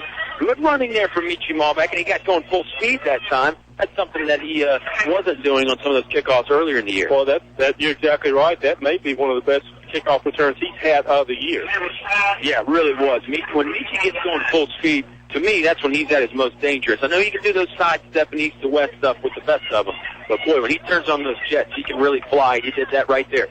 Juan Thornhill going to set up the shotgun formation. One tight end, 3 receivers. 2 of them are to Juan's right. Destin Brown right behind Juan. in this pistol formation. Destin's about 8 yards deep, Juan about 4 yards deep. Flags come out as the snaps fly, and I think somebody from Altavista might have left early. Somebody on that right side missed time to snap and did jump a little bit early. That's what set them back 5 yards. We make it first and 15. 11:52 to go here in the Apple Market third quarter. Of course, specials at all three Apple Market locations. You can hear about them all game long. Nick Bailey taking care of that as he takes care of so many other things. Let's see if the Altavista offense can take care of business on their first possession of the second half. 3 receivers again. This time the 2 are set over here to the left. Juan Thornhill will hand it off to Destin Brown. Brown never got his feet going, but he ran over one defender. Not going to be able to run over the other guys. Destin is going to pick up about a yard or 2, but that was hard running, and he really paid the price at the end of it. Well, you said he never got his feet going. I would beg to differ. It looked like they were going about 10 different directions. It looked like he stumbled and was trying to get his feet under him. He never could. No gain, but no loss on that as well. Yeah, they said he just got back to that line of scrimmage, which is, of course, 5 yards behind the original one. First and 15. Whistles are going to blow. Stoppage in play here. Looks like it might just be a shoot tying timeout. Means you got to get the footwear straight. Appomattox going to send in some subs. And they're going to have 3 wide receivers to our side here to the left. Juan Thornhill has Destin Brown to his left. 1 wide receiver to the right, shotgun formation. Juan's going to keep it. Starts up the middle, now left side, shake and bake, sidesteps the guy. He's getting spun around. Now he's driving ahead. Host of Raider defenders will pull him down. A lot of silver helmets in on that stop there. Nice gain by 1. Call it a pickup of 9. Yeah, and that brings up third and let's say 8, 7. Again, nice drive, nice run by 1 in heavy traffic. Never was able to get full speed. Yeah, really, that's where you see where Juan is good. Obviously Juan is great when he gets in the open field. But that was hard running there, a lot of side-to-side stuff. He might have thrown in a spin move there, and then he just had to drive the feet at the end to pick up the last 3 or 4 yards of that gain. 3rd and 5 now. Shotgun formation again for the Colonels. Trying to get the formation straight. Appomattox's defense has been pretty stingy all game long. Shotgun snaps a little high, but Juan pulls it down. Swing pass to Destin Brown. Brown can't handle it again. And the pass was incomplete. They're going to say this was a backwards pass. Absolutely not. Oh, that was a forward pass. That wasn't even close. Okay, here's what happened. It was a pass in the backfield, but it still looked like it was going forward. They're going to say it was a fumble. They're going to say it was a lateral or a backwards pass. The ball fell to the turf. It just looked like an incomplete pass. Appomattox players jumped on it. It fell on the ground. They'll take over after the fumble. Go short as statistically, it's going to go as Altavista 6th fumble of the night. And, boy, not good stuff there for Altavista. This is going to give Appomattox great starting field position. They're on the Colonel 35. Same formation. They'll pull the lineman that time and give it straight up the middle. Not a whole lot there. He does pick up a small gain. Stopped by Darius Johnson. Ashton Robinson coming up off the pile as well. 2nd and 9. 2nd and 8. 2nd and the long 8. 9:57 to go here in the Apple Market third quarter. Colonels received the ball at halftime, turned it over. We got a 0-0 score. 3 tight ends again, same split back formation. Blankenship, the quarterback, going to keep it, turns it up the alley around left tackle. And it looks like he's got enough for the first down. If he doesn't, he's going to be very close. Yeah, he's going to have it. He's across that 25-yard line, right inside the 25. It'll be the first down. Raiders, serious momentum here now after the turnover and then the pickup of the first down. Crowd's starting to get into it a little bit as well. You can probably hear that. We're up here with them. Blankenship under center. Same play. Tries the left side. Now he wants to go outside a little bit. Not as much there that time. He kind of goes down on his own momentum there. He just saw the tacklers coming and just sort of dropped down and didn't take a knee, but he dove to the turf. Yeah, he did. Mitchie Malbach was able to get a almost trip. He got his hand around his ankle, but it wasn't enough to bring him down, and it did slow him down. Blankenship just went down because he was going to get hammered.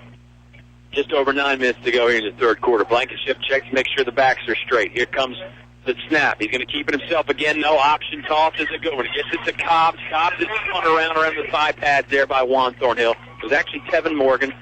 My mistake again. They look a lot alike. Juan Thornhill with the nice stop there. Got a hold of the leg pads. and dropped him. Brings up 3rd and 7 or 3rd and 8. And I was watching Appomattox field goal kicker warm up. He's got plenty of leg. This would be 23. It'd be a 35-yarder, 37-yarder. He's got plenty of leg for that. Not a chip shot, certainly in high school without a doubt. But you're right, he could knock that down. 3rd down on the way. Blankenship going to keep it himself. Trying left side. He's got the room outside. There goes Thornhill and Destin Brown. Destin Brown got there in a hurry. Brown was reading Blankenship's mind, and he saw that Blankenship wanted to go outside. He had none of that. He saw he was going outside, and then Dante Poindexter was trailing that play in hot pursuit, and both of those guys were able to make that tackle. It brings up 4th and 6. Looks like Coach Smith is... He's going to go for it. I don't see a field goal kicker trotting out there. No. So it'll be a 4th and 6. Golf flat 4th and 6.5, really. 7:45 to play here. 3rd quarter. Maybe the biggest play of the game right here. If the Colonels can get a stop, they might be able to squash some of this Appomattox momentum. If the Raiders can pick it up, then that's a whole different story. That snowball just continued to build. Here comes the snap. Oh, Blankenship. Not a whole lot there, but he wants the pass. He gets rid of it. Intercepted by Juan Thornhill on the diving grab. And, Juan might have been better to bat it down because it would be better field position for Altavista. But, boy, what a great diving stop. Juan looked up initially and even went over to the ref and said, no, I hit the ground. I didn't catch it, because he realized it right after he picked it off. Yeah, but, when you're an athlete, you can't make yourself do that. Exactly. You're caught up in the game, and they're gonna move it back to the line of scrimmage. They're gonna say that was not an interception. All right. Well, excellent stop there by Altavista. Whether the ball hit the ground on Juan trying to pick it off or not, great play by Juan. Coverage was really good too. Blankenship didn't have a lot of time to throw either, Oscar, because the rush was good. So all around, great team defense by Altavista on that 4th. Yeah, big stop. Now Colonels have got to sustain some drive. Yep, they're going to put the blocking back in there. Dante Poindexter, look at the surge ahead by Clydell Moon. Boy, he got going pretty quickly there. I think they'll call this a gain of about 5 when it's finally spotted. First time we've seen the blocking back in the backfield. That's something that the Colonels have done a lot the first 3 games. And really the first shot of Clydell we've seen of up the middle. Yep. Dante Poindexter is that blocking back. He's set up just about a yard in front of Thornhill right behind the guard. They hand it off to Moon again. Moon not as much this time as he's brought down. Blocking was not quite as good, although I think he did gain about a yard. He is dropped, and this will bring 3rd and 5. 6:50 to go here in the 3rd quarter. Still no score. 0-0 ball game. And the clock just continues to run as quickly, with the exception of a running clock, that you'll ever see. Right. Yeah, you didn't realize how much 1 second was until tonight when they just tick off rapid fire like this. Thornhill getting the play from the sideline. And let's give it to the South Appomattox defense. They have been stout tonight. Colonels have not been ready to get any kind of sustained drive going. Yep. Meachy ball back in a motion behind. Option play coming. Flag comes out. Nice pitch from Thornhill as he was going down. Ball back. Drop last spring tackle. Well short of the first down marker. Flag is against Altavista anyway. I would think Appomattox would decline this. If it's a penalty, they can decline, and their bench is signaling, decline the penalty. That'll bring up 4th and probably 3. You would think Altavista would have to punt it away as they are in their own. Well, they're going to take the result of the play. It'll knock them back. It'll be 4th and 8. Wow. And the Colonels have tried continuously to get outside, and they're not getting inside. They're not getting outside. Stingy defense again. We've said that, but it bears repeating. Appomattox's defense, one of the best jobs I can remember in recent memory of holding Altavista in check. Walker Allen back in the punt formation again. Here comes the long snap on 4th and 8. Snap this time is perfect. He gets it off, almost got bumped into. Get it on the run by Morgan. He's going backwards. He's across the 50-yard line. He runs out of bounds there. Destin Brown chased him out of bounds. And Appomattox will start on the Altavista side again, but only by a few yards, 48-yard lines where they'll take over. The Colonels haven't even been able to sustain a drive enough to where they can flip the field. Yeah. Momentum clearly on the Appomattox side, and the Altavista defense continues to have pressure put on to stop. And they haven't been able to get anything going offensively. Well, I don't want to foreshadow anything because I don't know that it's going to happen, but couldn't you just see somebody scoring on a pick 6 or pick up a fumble and take it to the house? I mean, I think a defensive touchdown might be the only way you score here. It could be that or a special team. Right. Special play at least is what it's going to take. Blankenship going to go behind right guard, bounces it back. Now he's going up the middle. He is swarmed. Ashton Robinson holding on to his feet, and a couple other guys hit him up top. Nice gain again, though, by the quarterback, Kendall Blankenship, for the Appomattox Raiders. He was in heavy traffic and put his shoulder on the shoulder of his guard and followed him downfield. He picked up around 7. Nice drive, nice play by Blankenship. Yeah, he's a real deal. He is. That's one of the things to me that's so impressive. He's very quick. I mean, we documented how quick he is, but he runs it like a fullback. I mean, he's in traffic. He bounces off of people, and you got to have 2 or 3 guys to bring him down. Here comes Blankenship. Just going to go with a QB sneak on second down. It worked, though. He got a nice surge up front. The old wedge play there, I think, is going to be enough for a first down for the Raiders. So they're going to move the chains. It'll be 1st and 10 from the 35-yard line of Colonels, and here we go again. Yeah. Colonels might need a big play to stop Appomattox from getting in the end zone this time. Raiders are driving. They're on the Altavista 35-yard line. Just under 5 minutes to go in this Apple Market third quarter. 0-0 is our score from Bragg Stadium in Appomattox. Good crowd here tonight for the Raiders. Altavista brought along a pretty good contingent as well. Same formation, 3 tight ends, split backs. I think somebody from Appomattox jumped offside here as we got a flag that comes out before Blankenship could get started. Yeah, I don't know who the line judge is on the other side, but he threw the flag for a false start on Appomattox. Yeah, it looked like somebody moved a little early there. I don't know, Blankenship really hadn't even got into a snap count yet. Brings up 1st and 15. And the Colonels take anything they can get. That's one of the bigger games they've had all day. Well, and penalties have been a factor in this ball game. I mean, a lot of times when one team will get going, penalties will set them back. That gives the defense a little room to operate. And that's sort of what happened here. Blankenship looks over the defense, low crouch, ready for the snap. Altavista defense ready to attack. Flag comes out early on this one. Good stop right there. Destin Brown had him up around the 5 pads, and then Juan Thornhill come in. Destin had him in the shoulder pads. Juan came in and hit him in the 5 pads. Another flag comes out against Appomattox, Oscar. That was Kelso on the carry. Illegal shift that will be declined as the Colonels take the play. That was only a gain of, let's say 2, so brings up 2nd and 13. Yeah, 4:18 to go now. Clock continues to roll. 0-0 score. Altavista, Appomattox. Kendall Blankenship doing a fine job at quarterback here tonight for the Raiders, marching his team up and down the field. Just hasn't really been able to get him close to the end zone. Under center again here. Destin Brown looks like he wants to blitz from that linebacker spot. Blankenship keeps it. He's dropped by Jacob Hawkins. Good tackle by number 5 there. Nice job by Hawkins fighting off that block and then getting Blankenship down. 3rd and 11. A big play here for the Colonels. 3:45 remaining in the third quarter. Yeah, it's like every play they run takes off 2 minutes, it feels like. It's the quickest ball game I remember being part of. Yeah, we had the little extended halftime, but I don't think that's going to matter. I think we're going to get out of here a lot quicker than we're used to. Thornhill looking to blitz maybe from the safety spot. He got some instructions from Coach Revis. Option play here. They pitch it out and left. Appomattox is trying a couple spin moves there by number 5. Looks like Philip Fleshman to me from my vantage point. He is close to the first down marker, and I think he might have got enough, Oscar. No, they're going to mark him short. He's going to be short about 3 yards. They'll bring up 4th down, maybe even 4 yards. But, again, you're a 4-down territory here. Yeah. I guess I was looking at the wrong orange stick over there, maybe. Maybe I was looking at Coach Mike Revis in his orange sweatshirt. He's got a black hat on, so he looks like that orange and black first down mark. He really does. 10-3. Appreciate you playing along with that one. Watch the hard count. I agree. Blankenship has used it once. Under center now. Going to hand it off to Morgan. Not much there. It stops. Another big 4th down stop for the Colonels. Ashton Robinson, Dante Poindexter, they were all in on that. Justin Brown had to get him high as well. The other 2 had him low, stood him up. Destin was able to clean that up. Nice stop by the Colonels. They tried to go with that lead play off tackle and just wasn't there. Altavista stepped in. You got to hope that this could be a momentum changer. Mark this down. That big 4th down stop could be a momentum changer in this ballgame. 2 big 4th down stops in the second half.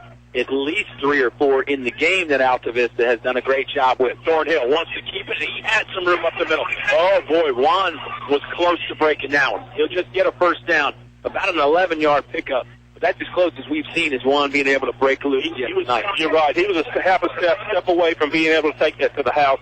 nice job by the offensive line, a little quarterback draw with a little delay in it. First down, Colonel. Yeah, Juan really did give that one time to develop there. They didn't hit that quick like some of their running plays. Thornhill, mouthpiece out, calling out some signals. Appomattox kind of struggling to get their defense set up. Juan's going to put Michi Mall back in motion deep again. Here's the snap. Flag comes out. How many times have you heard that tonight? Well, it won't start. That's the third time that they've run that play, and they've had Michi in motion that they've called. I don't know what's happening. The officiating crew doesn't like on that play. But they certainly have called it. That's the third time. Yeah, the only thing I can think of is sometimes when you go in motion, they'll get you for forward motion. You can go in motion laterally and you can go in motion backwards, but that time Michi only got like 2 or 3 steps into the motion. And he's coming back behind one. Right, yeah. Who knows? If we had microphones, the official might give the explanation. 1st and 15. Altavista's going to snap this one from their own 35-yard line. Juan checking out that defense. One safety back deep. Snap came. I don't think some of that Altavista line was ready. Juan's going to throw it deep. He's got Michi in the middle. Michi goes up, and he gets hit hard. He'll bounce right back up, so number 3, Chicago Ferguson, knocking the ball loose. The ball was, Michi did a nice job getting up and get that ball. Got one hand on it. I thought he had the possibility of breaking it down, but Chicago closed on him and hit him. Disrupted him from catching it. Nice play by Mr. Ferguson. Hadn't called Chicago Ferguson's name very much tonight. That's a shame because it's one of the best names in the business. And we've called it numerous times in both basketball and football over the last 3 and 4 years. Yeah, he can shoot the 3 ball, that's for sure. Altavista wants to take a timeout. We'll take it with them. Under 2 minutes to go here in the third quarter. Still nothing from Bragg Stadium in Appomattox. Colonels will have the ball back when you come back on 105.5 KD Country. In the past century, our community has grown, and Finch & Finch Funeral and Cremation Service has grown too, alongside the families they've known for so long. Finch & Finch is proud to have served you over 100 years. A family business, Finch & Finch Funeral and Cremation Service, dedicated to your service. Finch & Finch Funeral Homes. We're here because we care. You're listening to award-winning coverage of the Altavista Colonels on 105.5 KD Country. Third quarter action here. Just under 2 minutes to go in the third quarter, to be exact. Oscar, lost my mind there for a second. If you find it, pass it along to me. Colonels hoping to find some offense here. Going to bring up 2nd and 15. 0-0 the score. And the first time out they've taken up the second half. I don't know what Coach Sharnis might be saying over there, because this is such a strange game. We haven't seen a 0-0 defensive battle like this in a while. No, you got to believe that he's looking to get 7 or 8 yards here to give him a third and manage the situation. 3rd and 12, 3rd and 13 is not going to do any good against this Appomattox team. Yeah, we just saw Ferguson there in the secondary. A lot of speed, overshift formation here, unbalanced formation for the Altavista Colonels to the left. Thornhill's going to break it out to the left. Looking to get to the sideline. Now he turns it up, sidesteps one guy, hit hard. Boy, he's close to the first down marker, and he got it. 15-yard pickup by Juan Thornhill will move the sticks for Altavista. That's what Coach Sharnis said in the huddle there. Well, that's the first time we've seen that play this year, where they stacked those 4 receivers in tight on the end of the line. Great play. Pick up a 16 on that play. Yeah, 13. Colonel's going to a little bit of a strategic change there, and it pays off. First down now, right from the 50-yard line. Smack dab in front of us. 1:34 to go here in the Apple Market third quarter. 0-0 is our score. Thornhill has Destin Brown lined up right behind him. Calling the signals out. Here comes the snap. It's approached 20. Hands it to Destin Brown. Brown's got some room on the right side. Look at him go now. Tripped up by one guy, and he is banged down hard, but it's a 17-yard pickup for Destin Brown and the Altavista Colonels. That gets the Colonel contingent excited. Yeah, it does, and that was a great run by Dustin. Strong, quick, and a great job by the offensive line of blowing up in that hole to give him that room. Colonels are flipping the field now. They're at the 32-yard line of Appomattox. 1:11 remaining here in the third quarter. No score. If you're a Colonel fan and you weren't feeling too well, this has got to start making you feel a little bit better. Best drive Altavista's had going in some time. Clyde Moon checking in the game. He's going to set up right behind Juan Thornhill. Destin Brown right beside Juan Thornhill. 3 wide receivers. First down on the way. Here's the snap. They give it to Moon. Moon's got some room up the middle. Now he wants to go left sideline. Right to the Moon, looking for the end zone. 5, touchdown. Mr. Moon and the Altavista Colonels. No flags on the play, Oscar Briggs. That's absolutely right. No flag. And again, think about that fourth down stop. How big was that? Yep. That flipped the momentum, and the Colonels took advantage of it. That was a great classic Colonel drive where in under 2 minutes they drove the length of the field. Colonels lead 6-0, 44 seconds remaining in the third quarter. You said it, partner. Clydell Moon comes in off the bench, fresh legs. Altavista got some great running from Thornhill and Brown right before that. Then Clyde, the glide, taking it to the end zone from deep right there. 6-0 Colonels. Here comes Walker Allen on the extra point try. Snaps good. Get on the block there by Thornhill. Kick looks kind of funny. I don't know if somebody got a piece of it or Walker just didn't catch it solid, but it's no good. Still a touchdown for the Colonels, though. 6-0. We'll take a timeout. Appomattox going to get the ball back right around the corner on 105.5 KD Country. English's welcomes Pratt & Lambert as an addition to their line of quality paints. If a fall painting project is on your to-do list, English's features Pratt & Lambert lifetime warranty Red Seal exterior paints. Choose from hundreds of stunning, beautiful designer colors. Pratt & Lambert interior or exterior paints are value priced to save you money. Pratt & Lambert paints never compromise. English's is your complete home center.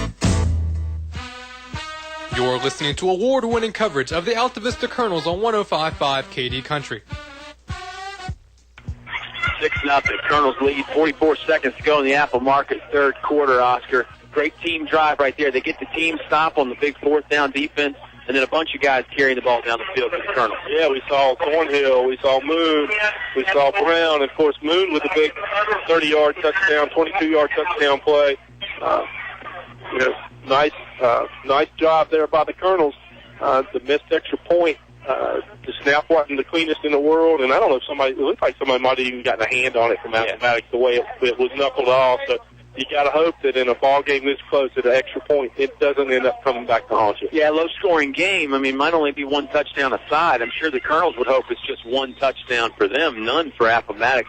Great block on the outside there by Demetrius Johnson on a touchdown run as well. So, definitely. Yeah, absolutely. He stayed engaged with that and did a great job. Yeah, full team effort all the way around. Line drive kick, going to land on about the 5-yard line. Mishandled by Blankenship.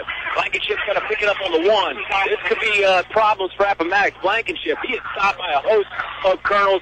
First and foremost with Clydell Moon in on the stop. And boy, how pumped up is number 2 over there on that sideline there. The touchdown and the big tackle to pin Appo deep. And it looks like it was inside the 5-yard line. And somebody from Altavista came up with a little, looks like it might be a stinger or something. It's Dante Poindexter, who looks a little, he's coming off with his arm. He's coming out off his own, and that is not a good sign for the Colonels. 35 seconds left after the kickoff there.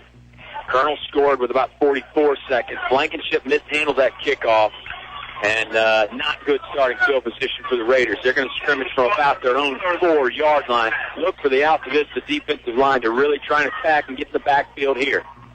Not a best vantage point of the night for us, so we'll do our best on these ensuing plays. Blankenship hands it off. They've got some room. Left tackle Juan Thornhill goes down low and hits Morgan in the knees there for the stop. Nice pickup, though, for the Raiders, and it gives them some breathing room. Yeah, pick up a 6.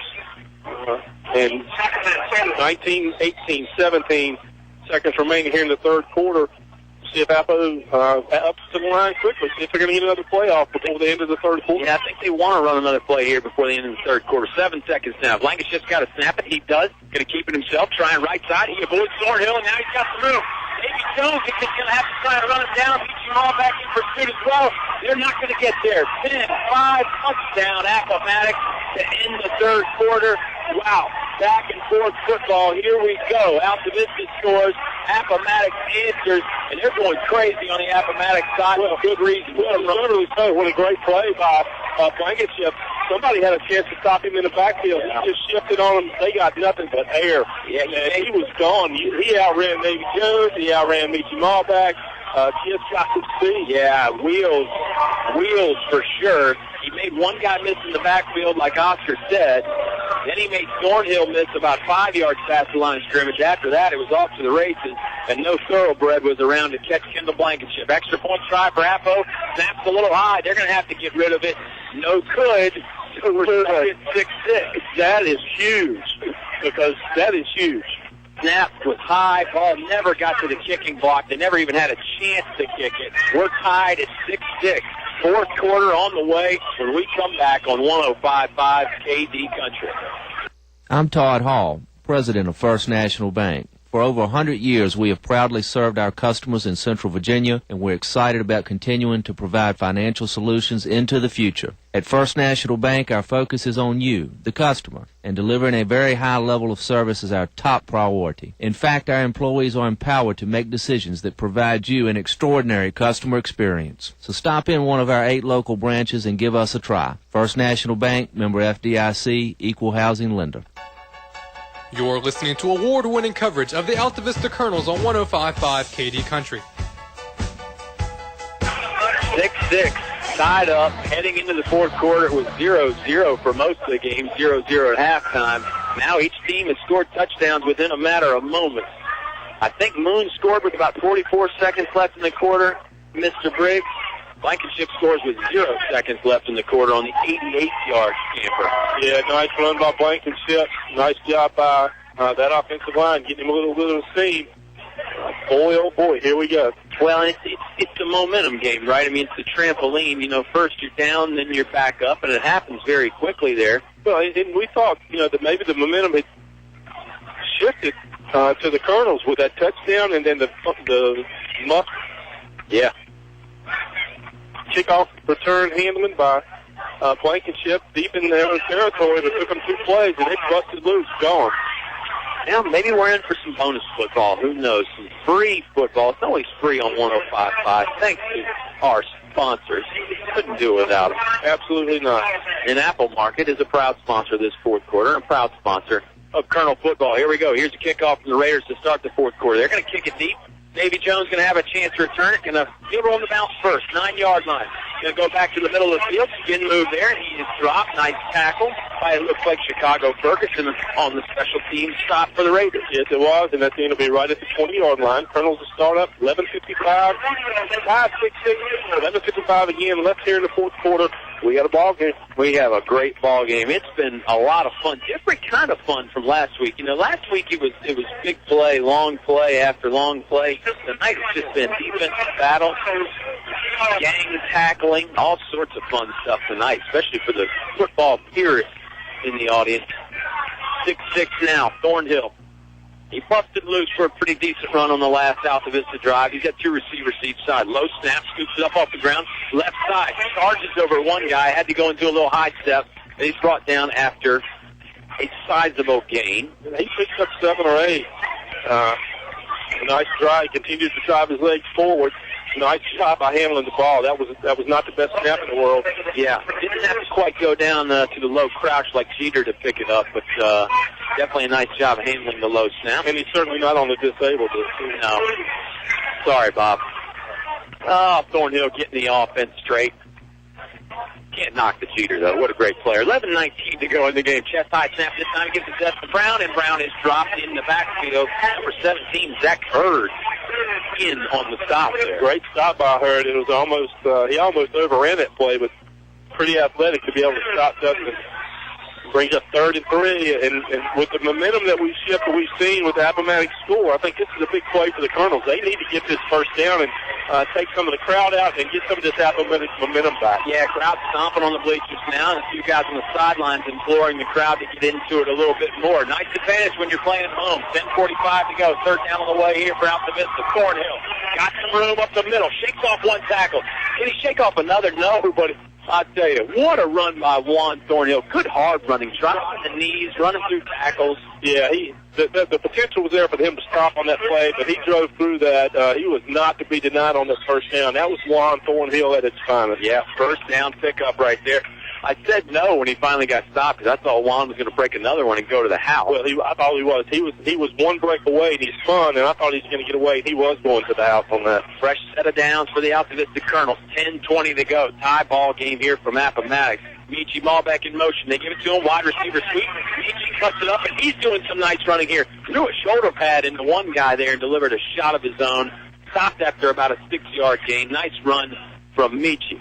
Yeah, it was. And Coach Cliff Lee encouraging his players to get up on that offensive line, to get up and continue to blow those holes open. Of course, Coach Lee's the strength coach who does a great job with these players year in and year out. Yeah, I mentioned some of the other staff. I didn't mention Cliff Lee, and he is a big part of this coaching staff. Been around for a long time here at Altavista. And, of course, his daughter, Caleb. Great, fantastic player on that basketball. Yeah, as good a fundamental as you'll ever see. Maybe she's listening. Shout out to her, even if she's not. Second down on the way here for the Colonels. Navy Jones in motion. They fake it to him. Juan wants to keep it. Juan spun around, not on his own accord that time, getting up a little slow, but he's okay. Pick up of 2, and it's going to bring up 3rd and 1 yard.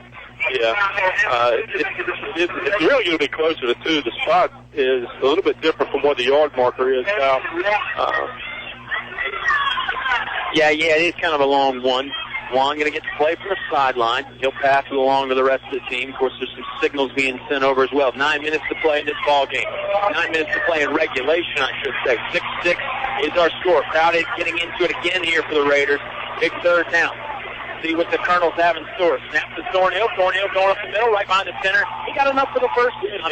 He was pushed back, but he's certainly on forward progress, was at least a full yard past that first down marker. And the chains will move. And boy, right now, with the way they're running the ball, I'm not going to say you could run out the clock with 9 minutes left, but you could certainly shorten this game a whole lot. Well, you can, but, it's got Blankenship who can, sprint 83 yards in 10 seconds. And, it doesn't matter how short you make it. Right. It doesn't take Blankenship a long time to go the distance. 3 wide receivers. 1 blocking back, 1 tailback right behind Thornhill, and that's Moon. Here's the snap. He hands it to Moon. Moon never got going full speed, and he's dropped for a loss. Good penetration by the Appo D line as they drop Clyde to Glide in a hurry. Yeah, nice job of sportsmanship by Kendall Thomas, who we've seen him play for 3 or 4 years, too. He's the one that planted Clydell, but he also helped him up. Yeah, Colonel's a little bit confused here. Juan coming in from the sideline with the play, but the offensive line, there was some pretty heavy discussion between those players as to exactly what was going on. Split backs this time. 1 back to each side of Juan Thornhill. Juan wants to throw. He's got Michi Maul back on the swing pass. Michi going left sideline, and Michi might be gone. He's got some room. Fakes to go inside. Now he goes outside. 10-5. Pay dirt for Michi Maul back. What a play. And it was Darius Johnson engaged on that again. Boy, Michi did a juke on that last defender and put him away. Nothing. That's the play we've been looking for from Michi all year. Yeah, excellent stuff right there from Michi Malbeck. Just a little swing pass, high percentage play, but Michi Malbeck doesn't mind. We knew he was going to bust loose eventually. 4th receiving touchdown of the year for Mr. Malbeck. You can see why he's one of the best in the area. And give Juan Thornhill credit for another passing touchdown. We need a good snap and good offensive line work here to get this extra point. Snap a little low, but it's on the block. This kick looks like it's right down Broadway. It is. Kick is good. Altavista, 13-6. They go up. 7:37 to play here in regulation from Appomattox. We're back after this on 105.5 KD Country. Tonight's game is brought to you by these members of the KD Country Sports Club. Steve Farmer Auto Sales, where there's always a good selection of cars, trucks, SUVs, priced right, financing available. Steve Farmer Auto Sales, 1112 Main Street. Aubrey Rosser Law Firm, Altavista. First choice for any and all legal advice. Services go way beyond court trials and settlements. Diane's Hair Creations in Altavista, creating hairstyles for every lifestyle. 283-1111. That's 283-1111. El Cerrito, Altavista. Throw on a sombrero. Shake your maracas. It's El Cerrito time. Authentic Mexican cuisine only at El Cerrito. Shop Main Street Trading Company, Altavista, where quality and affordability go hand in hand. Sharky's Pest Control in Hurt. Let Tony take a bite out of your pest control needs. Doing business the old-fashioned way to keep you coming back. You're listening to award-winning coverage of the Altavista Colonels on 105.5 KD Country. Kickoff on the way here. 7:37 to play. Appomattox, plenty of time to respond, but let's see if they can. A Colonels lead 13-6 after the long Michi Malbeck touchdown reception. And if I'm Walker Allen here or Coach Shornett, hopefully under the direction Walker will not hit. You want to keep this ball away from Blankenship? Yeah, I think so. I think you got to squib it, kick it short, kick it away from Blankenship somehow. You're definitely right. Not that the other athletes for Appomattox are shabby, but I'm with you. I'll take my chances with some of those other guys. They do kick it away from Kendall Blankenship, and it's fielded on a long kick, fielded on the goal line by Devin Morgan.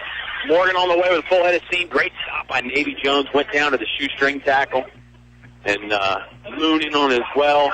Nelson Dews. And Nelson Dews. See, I told you. That's what I keep you around for, Oscar. You're the best color guy in the game for nothing.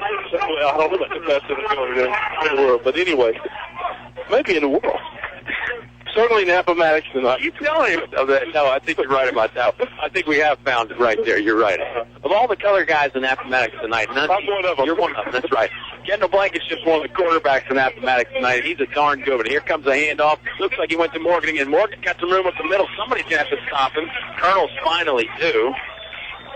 Big pickup there. And here we go. That's right.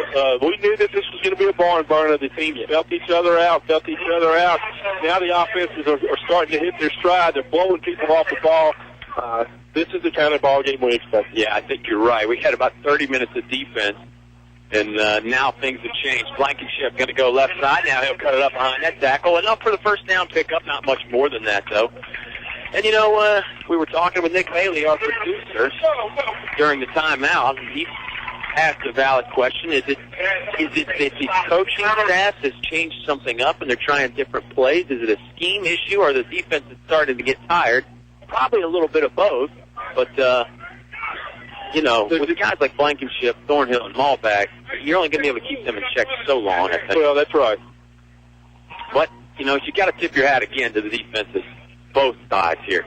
Blankenship fakes the handoff, going right side, trying to turn up. Not a whole lot there. He put a hand on the back of his lineman, just trying to get the lineman to lead him somewhere. Wasn't much going on, though. I think he's going to end up losing a yard here. Well, it did, and you know, it was Elliott, and Dustin Brown came from the center linebacker position to make a big play as well. Yeah, Trayvon Elliott hadn't called his name much on defense. We have a bunch on offense. Good stop there.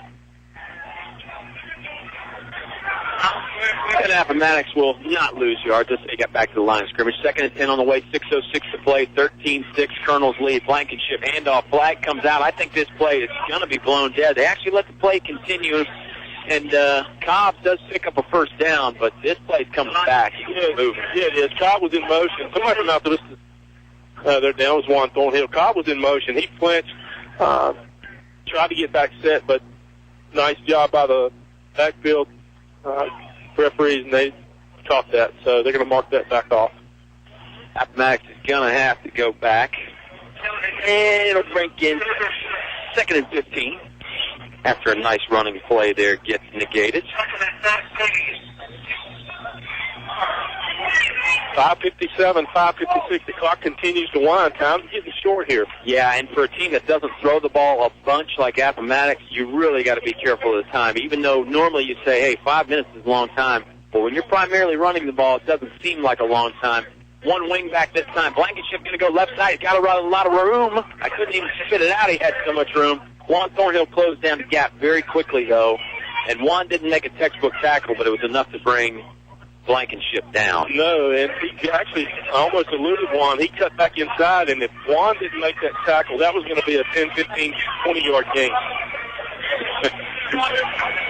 Yeah, it was. It was a nice, it wasn't a good-looking tackle by Thornhill, but it was enough to bring him down. And 5:08 to go. It's getting closer here. As Appomattox is going to need to pick up this third down, I think, to have a chance to stay in the ballgame. Blankenship back to pass, plenty of time, throws over the middle, incomplete. Malback had some decent coverage, but the receiver got his hands on it. It was a little bit behind him, though. It was a little bit behind him, but he was open. And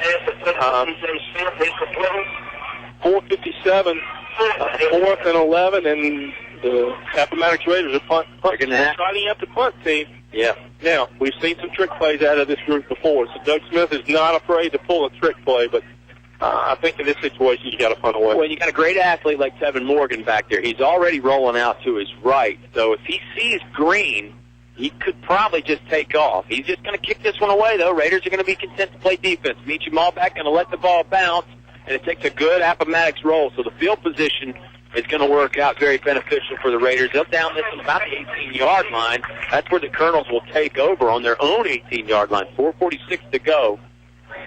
How many first downs do the Colonels need to run out this clock, Oscar? Appomattox has at least 2 timeouts. I think they have 3. They do have 3, according to the scoreboard. And, if you're Altavista, well, you're going to have 3, probably 3 first downs to be able to run this thing out. And let's face it, it hadn't been an easy task to get those first downs tonight. Exactly. I mean, we went for a while there in the second and third quarters there where neither team looked like, they were even going to get a first down, let alone a touchdown. But they did. 13-6. Colonels lead right now. Juan fakes it to Moon. Now he's going outside. High jumps one guy, puts his shoulder down.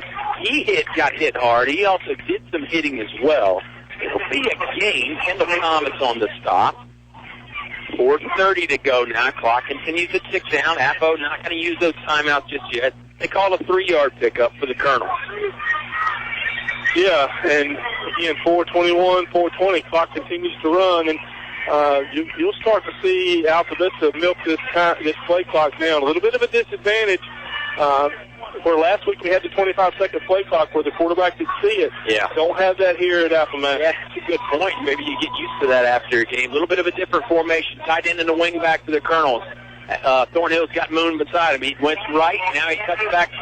Went left. Cut back to his right. Flag comes out. Juan's got a first down pickup. Running all the way down the sideline. Flag comes out. Hard hitting at the end of that. They're going to call a hold on Demetrius Johnson on that play, and there was absolutely no way. He was engaged, had his hands inside the shoulder pads. It was not a hold. Demetrius can't believe it. It would have been easily a first down pickup. Juan got it out to the 50-yard line. Demetrius not happy. And Darius is coming off. You're right. Demetrius is number 6. He's asking for the explanation. Darius is limping around a little bit. He's coming off. And it looks like Nelson Dews, who you talked about before, will enter in the game. This is going to make it. Let's see where they spot this. It was downfield, so 10 yards from where it happened. Ends up making it about 2nd and 9. So the Colonels, lose a yard. They don't lose the down. They've lost what would have been a nice first down pickup, and it would have got them out to the 50. 3:40 to go here. 13-6, Altavista lead. And it's burning clock, too. Yep. Walker Allen now coming into the football game. And usually he comes in and sells when one of the Johnson brothers goes out. Of course, Darius went out on that last play, so Walker Allen's going to line up in the slot. Yep. And had a key block last week at Gaylord. Absolutely. Thornhill going to go right up the middle, runs over a defensive lineman, but that lineman was able to hold on, drags him down. 2 or 3 yard pickup for Juan. That's going to make it 3rd and 4.5.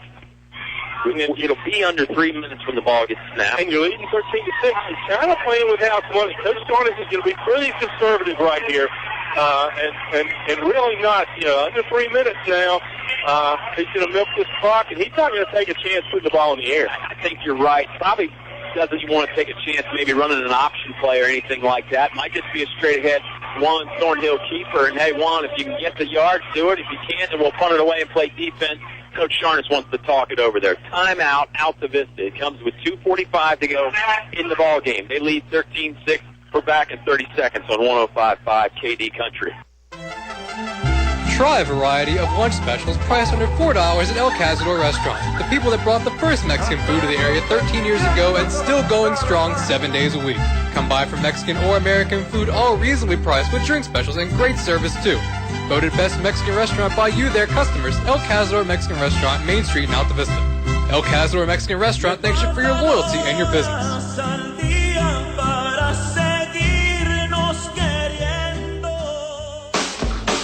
You're listening to award-winning coverage of the Altavista Colonels on 105.5 KD Country.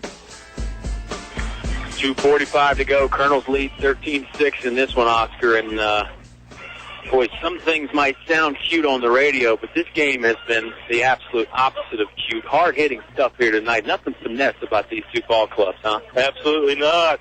Loaded with athletes. They're strong. They're quick. Very, very well-schooled fundamentally. Yeah. Very well coached. This has been a great ball game. A little bit different than what we saw last week. Right. Yeah, fun to watch in its own kind of way, though, that's for sure. You heard Coach Sharns mention it's not really fun as a coach until the ball game is over and you got the W. Altavista comes out of the timeout. They need about 4.5 yards to get a fresh set of downs. Thornhill's got a tight end, a back beside him, and 3 receivers. They put them all back in motion. Here we go. He calls it to Michi. Michi's going to go left sideline. He's got some room. He's got the first down. Spin move. Michi's still on his feet. He wants more. He's past the 50-yard line. Now he cuts it back inside. Middle of the field. Michi Malbeck is gone. Nobody within 20 yards of him now. On the play, it looked like I didn't know if he was going to get out of the backfield, Oscar. He gets in the end zone. Touchdown, Altavista Colonel. And I got to give it to Coach Sharns because if you told me he was going to throw a pitch, pretty high-risk play. But, boy, we've talked about the last 2 games. We haven't seen Michi spring, get Michi sprung.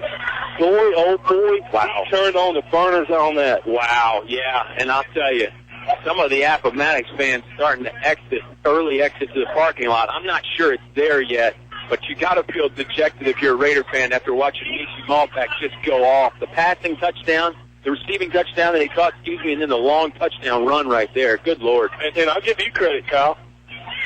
Walker Allen's kick going through the upright. It was great. I want to hear some credit here. We talked about the game earlier in the week, and we were talking back and forth, and you said, I think it should be very similar with Altavista pulling away late, and lo and behold, what's happened? Yeah, they're pulling away late, 20-6. Let's take another timeout and see what the Raiders can do for a response. 2.5 minutes to go on 105.5 KD Country. Apple Auto Glass is your windshield repair and replacement center in Lynchburg. You get a free car wash with all windshields replaced in the shop. Apple Auto Glass wants the fans to enjoy the boys of fall this high school football season. When I feel that chill, smell that fresh cut grass, I'm back in my helmet, cleats, and shoulder pad.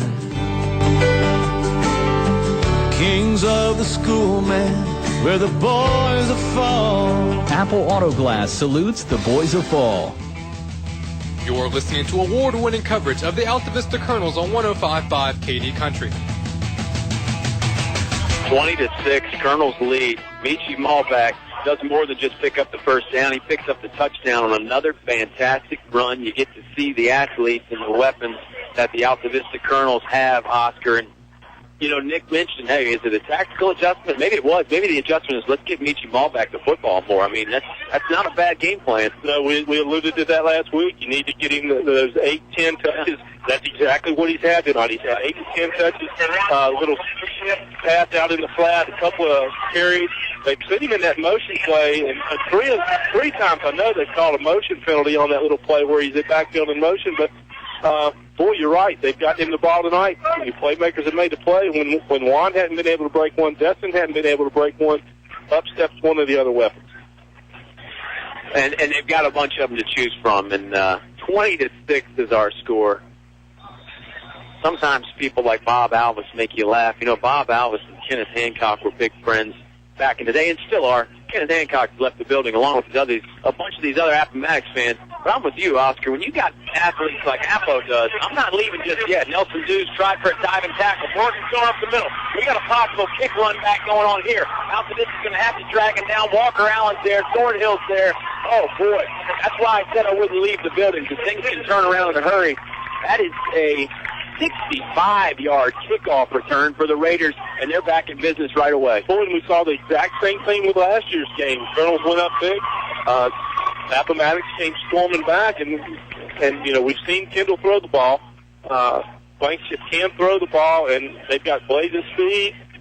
Any player can break it at any time. Yeah, and my point was a little long-winded, and I'm not sure why it included Bob Alvis. My point was, if I'm a Raider fan, I'm not going home just yet because these guys can score quickly. Shotgun formation. Blankenship was kind of backpedaling when he received his snap. He's got a man open, but Thornhill got in there to break it up. Great job by Juan playing the center field position, if you will, and coming over the top to get his hands on it. Almost picked it off. Yeah, he almost did pick it off, and if you ask Juan, should you have picked it off, he's going to tell you 9 times out of 10, yeah, I had my hands on it. I had perfect position. It was right at chest level. He does get it 9 out of 10. Evan Morgan was streaking down the sideline open, but that's why you have that deep safety back there. Thornhill going to get called on again. This time he does intercept it. Juan Thornhill, right place, right time. He's looking left sideline for the interception. Now he cuts it back. Juan wants a whole lot more. I think he's running out of gas, but he's running out of tackles too. Still on his feet, and he finally dropped at the 50-yard line. The return took a while because Juan was in slow motion, a little slow getting up. I don't know if he's hurt or he's just gassed. He's gassed, and the flag came in late on that. It's going to be a face mask or a penalty on.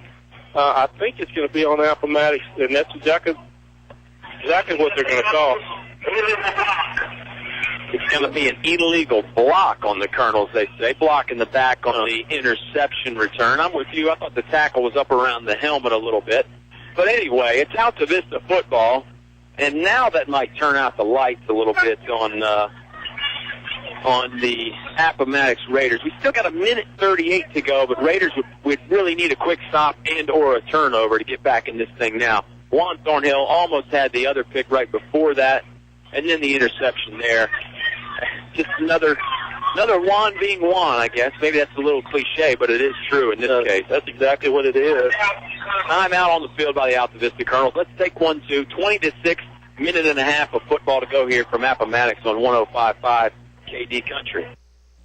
Stay cool in the summer and warm in the winter. Tyree Little's Heating and Cooling, on the ready to keep you comfortable year-round. Locally owned and operated, just a call away with over 20 years experience. Licensed and bonded, Tyree Little's Heating and Cooling, specializing in heating, air, plumbing, and electrical, any season, anytime. Tyree Little's Heating and Cooling, keeping you cool in the summer and warm in the winter. Give them a call today. Tyree Little's Heating and Cooling, Gretna.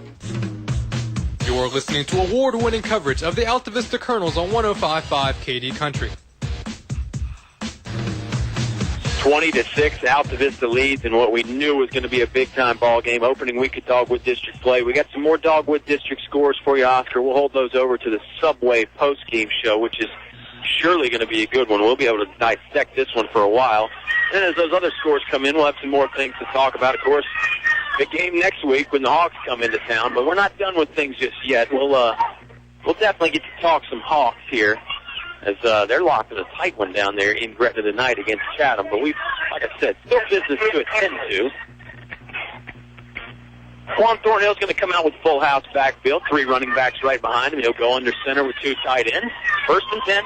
He hands it off to Moon. Moon not going to get a whole lot. He was hit hard right in the waist and then dropped shortly thereafter. Appomattox with 3 timeouts. They used the first one there. Immediately, Coach Smith out on the field to stop the clock. We just take one, so we just took one. Excuse me, nice grammar, me.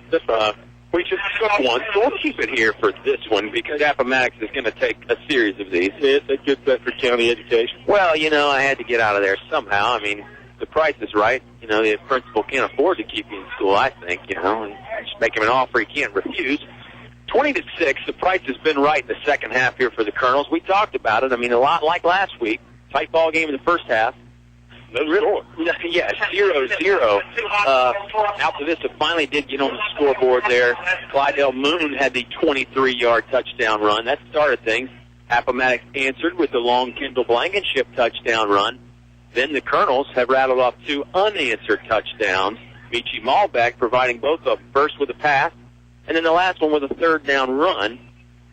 And, I mean, what else can you say about Malbeck and the stuff he's done tonight? He's played pretty good on defense as well, not afraid to mix it up inside there and make some tackles. No, you got to believe that his dad, Vince Myers, is very happy on the other sideline. I think so. I think there's plenty of Colonel fans happy over on the other sideline. And I mentioned it, Altavista brought a pretty nice contingent on up the road. And we continue to, as the Colonels continue to improve, and over the last 2 years, we continue to see that crowd grow. Easy for me to say.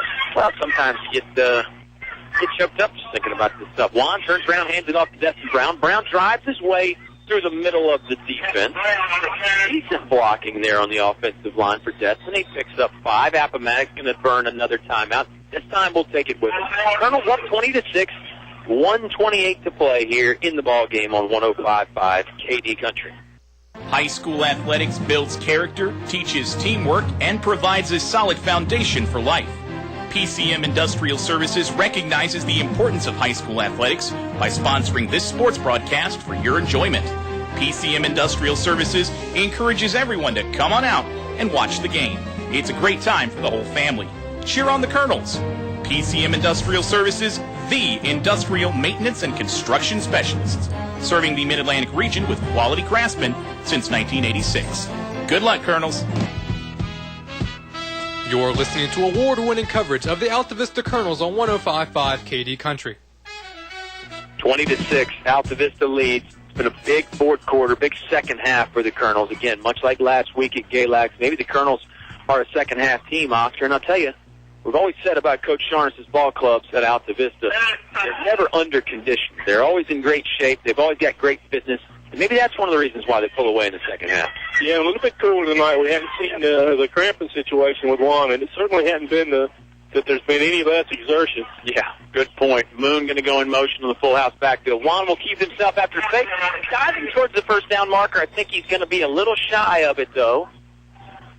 And as that clock continues to run, minute and 20 seconds, Appomattox will use another timeout. Let's take it with them again. 30-second timeout. Altavista will have a 4th and inches on the way. Let's see if they go for it or they punt it away and play defense. You'll find out when we come back on 105.5 KD Country. A short drive will save you money. That's right. A short drive can save you hundreds, maybe thousands. The absolute best selection of new and pre-owned vehicles to choose from. Have a trade? When you make a deal, Feller Chevrolet will pay it off, no matter how much you owe. Slow credit? Don't worry. Drive away today in your new or pre-owned vehicle. Remember, if you didn't purchase your vehicle from Feller Chevrolet, you paid too much for it. Feller Chevrolet in Altavista. You're listening to award-winning coverage of the Altavista Colonels on 105.5 KD Country. 20-6, Colonels lead. Minute 18 to play in this football game. Oscar Altavista is going to have a 4th and inches on the way. It's not a must pickup, so you think they might just line up and try the hard count and see if Appomattox will maybe jump offside and give you the free first down, huh? Well, you do, or, there's a couple strategies you could do. You can see if you get the hard count, get the automatic, the first down from the penalty. Or do you try to count on that offensive line, give you some surge, do the quarterback sneak, but one drive hard. If you do, that steals the ball game. Yeah, exactly. If you get one more first down, it's over because Appomattox has burned all their timeouts. They're in the middle of the field. They're on the Appomattox side, just past the 50. They're on the 49. So even if you don't get it, it's not like you're giving Appomattox super field position. I don't think going for it's a bad idea here. And it really is. They've got it inches. It looks like it is close to a yard. Yep. Thornhill standing up, still looking over the defense, taking his time. Same formation with that full house. 3 running backs behind him, 2 tight ends. Here comes a hard count, and it works. Appomattox jumped offside, and the Raiders coaching staff mentioned that in the timeout. So that's got to be frustrating for them. I mean, you talk about it. I'm sure they mentioned it 15 or 16 times. Right.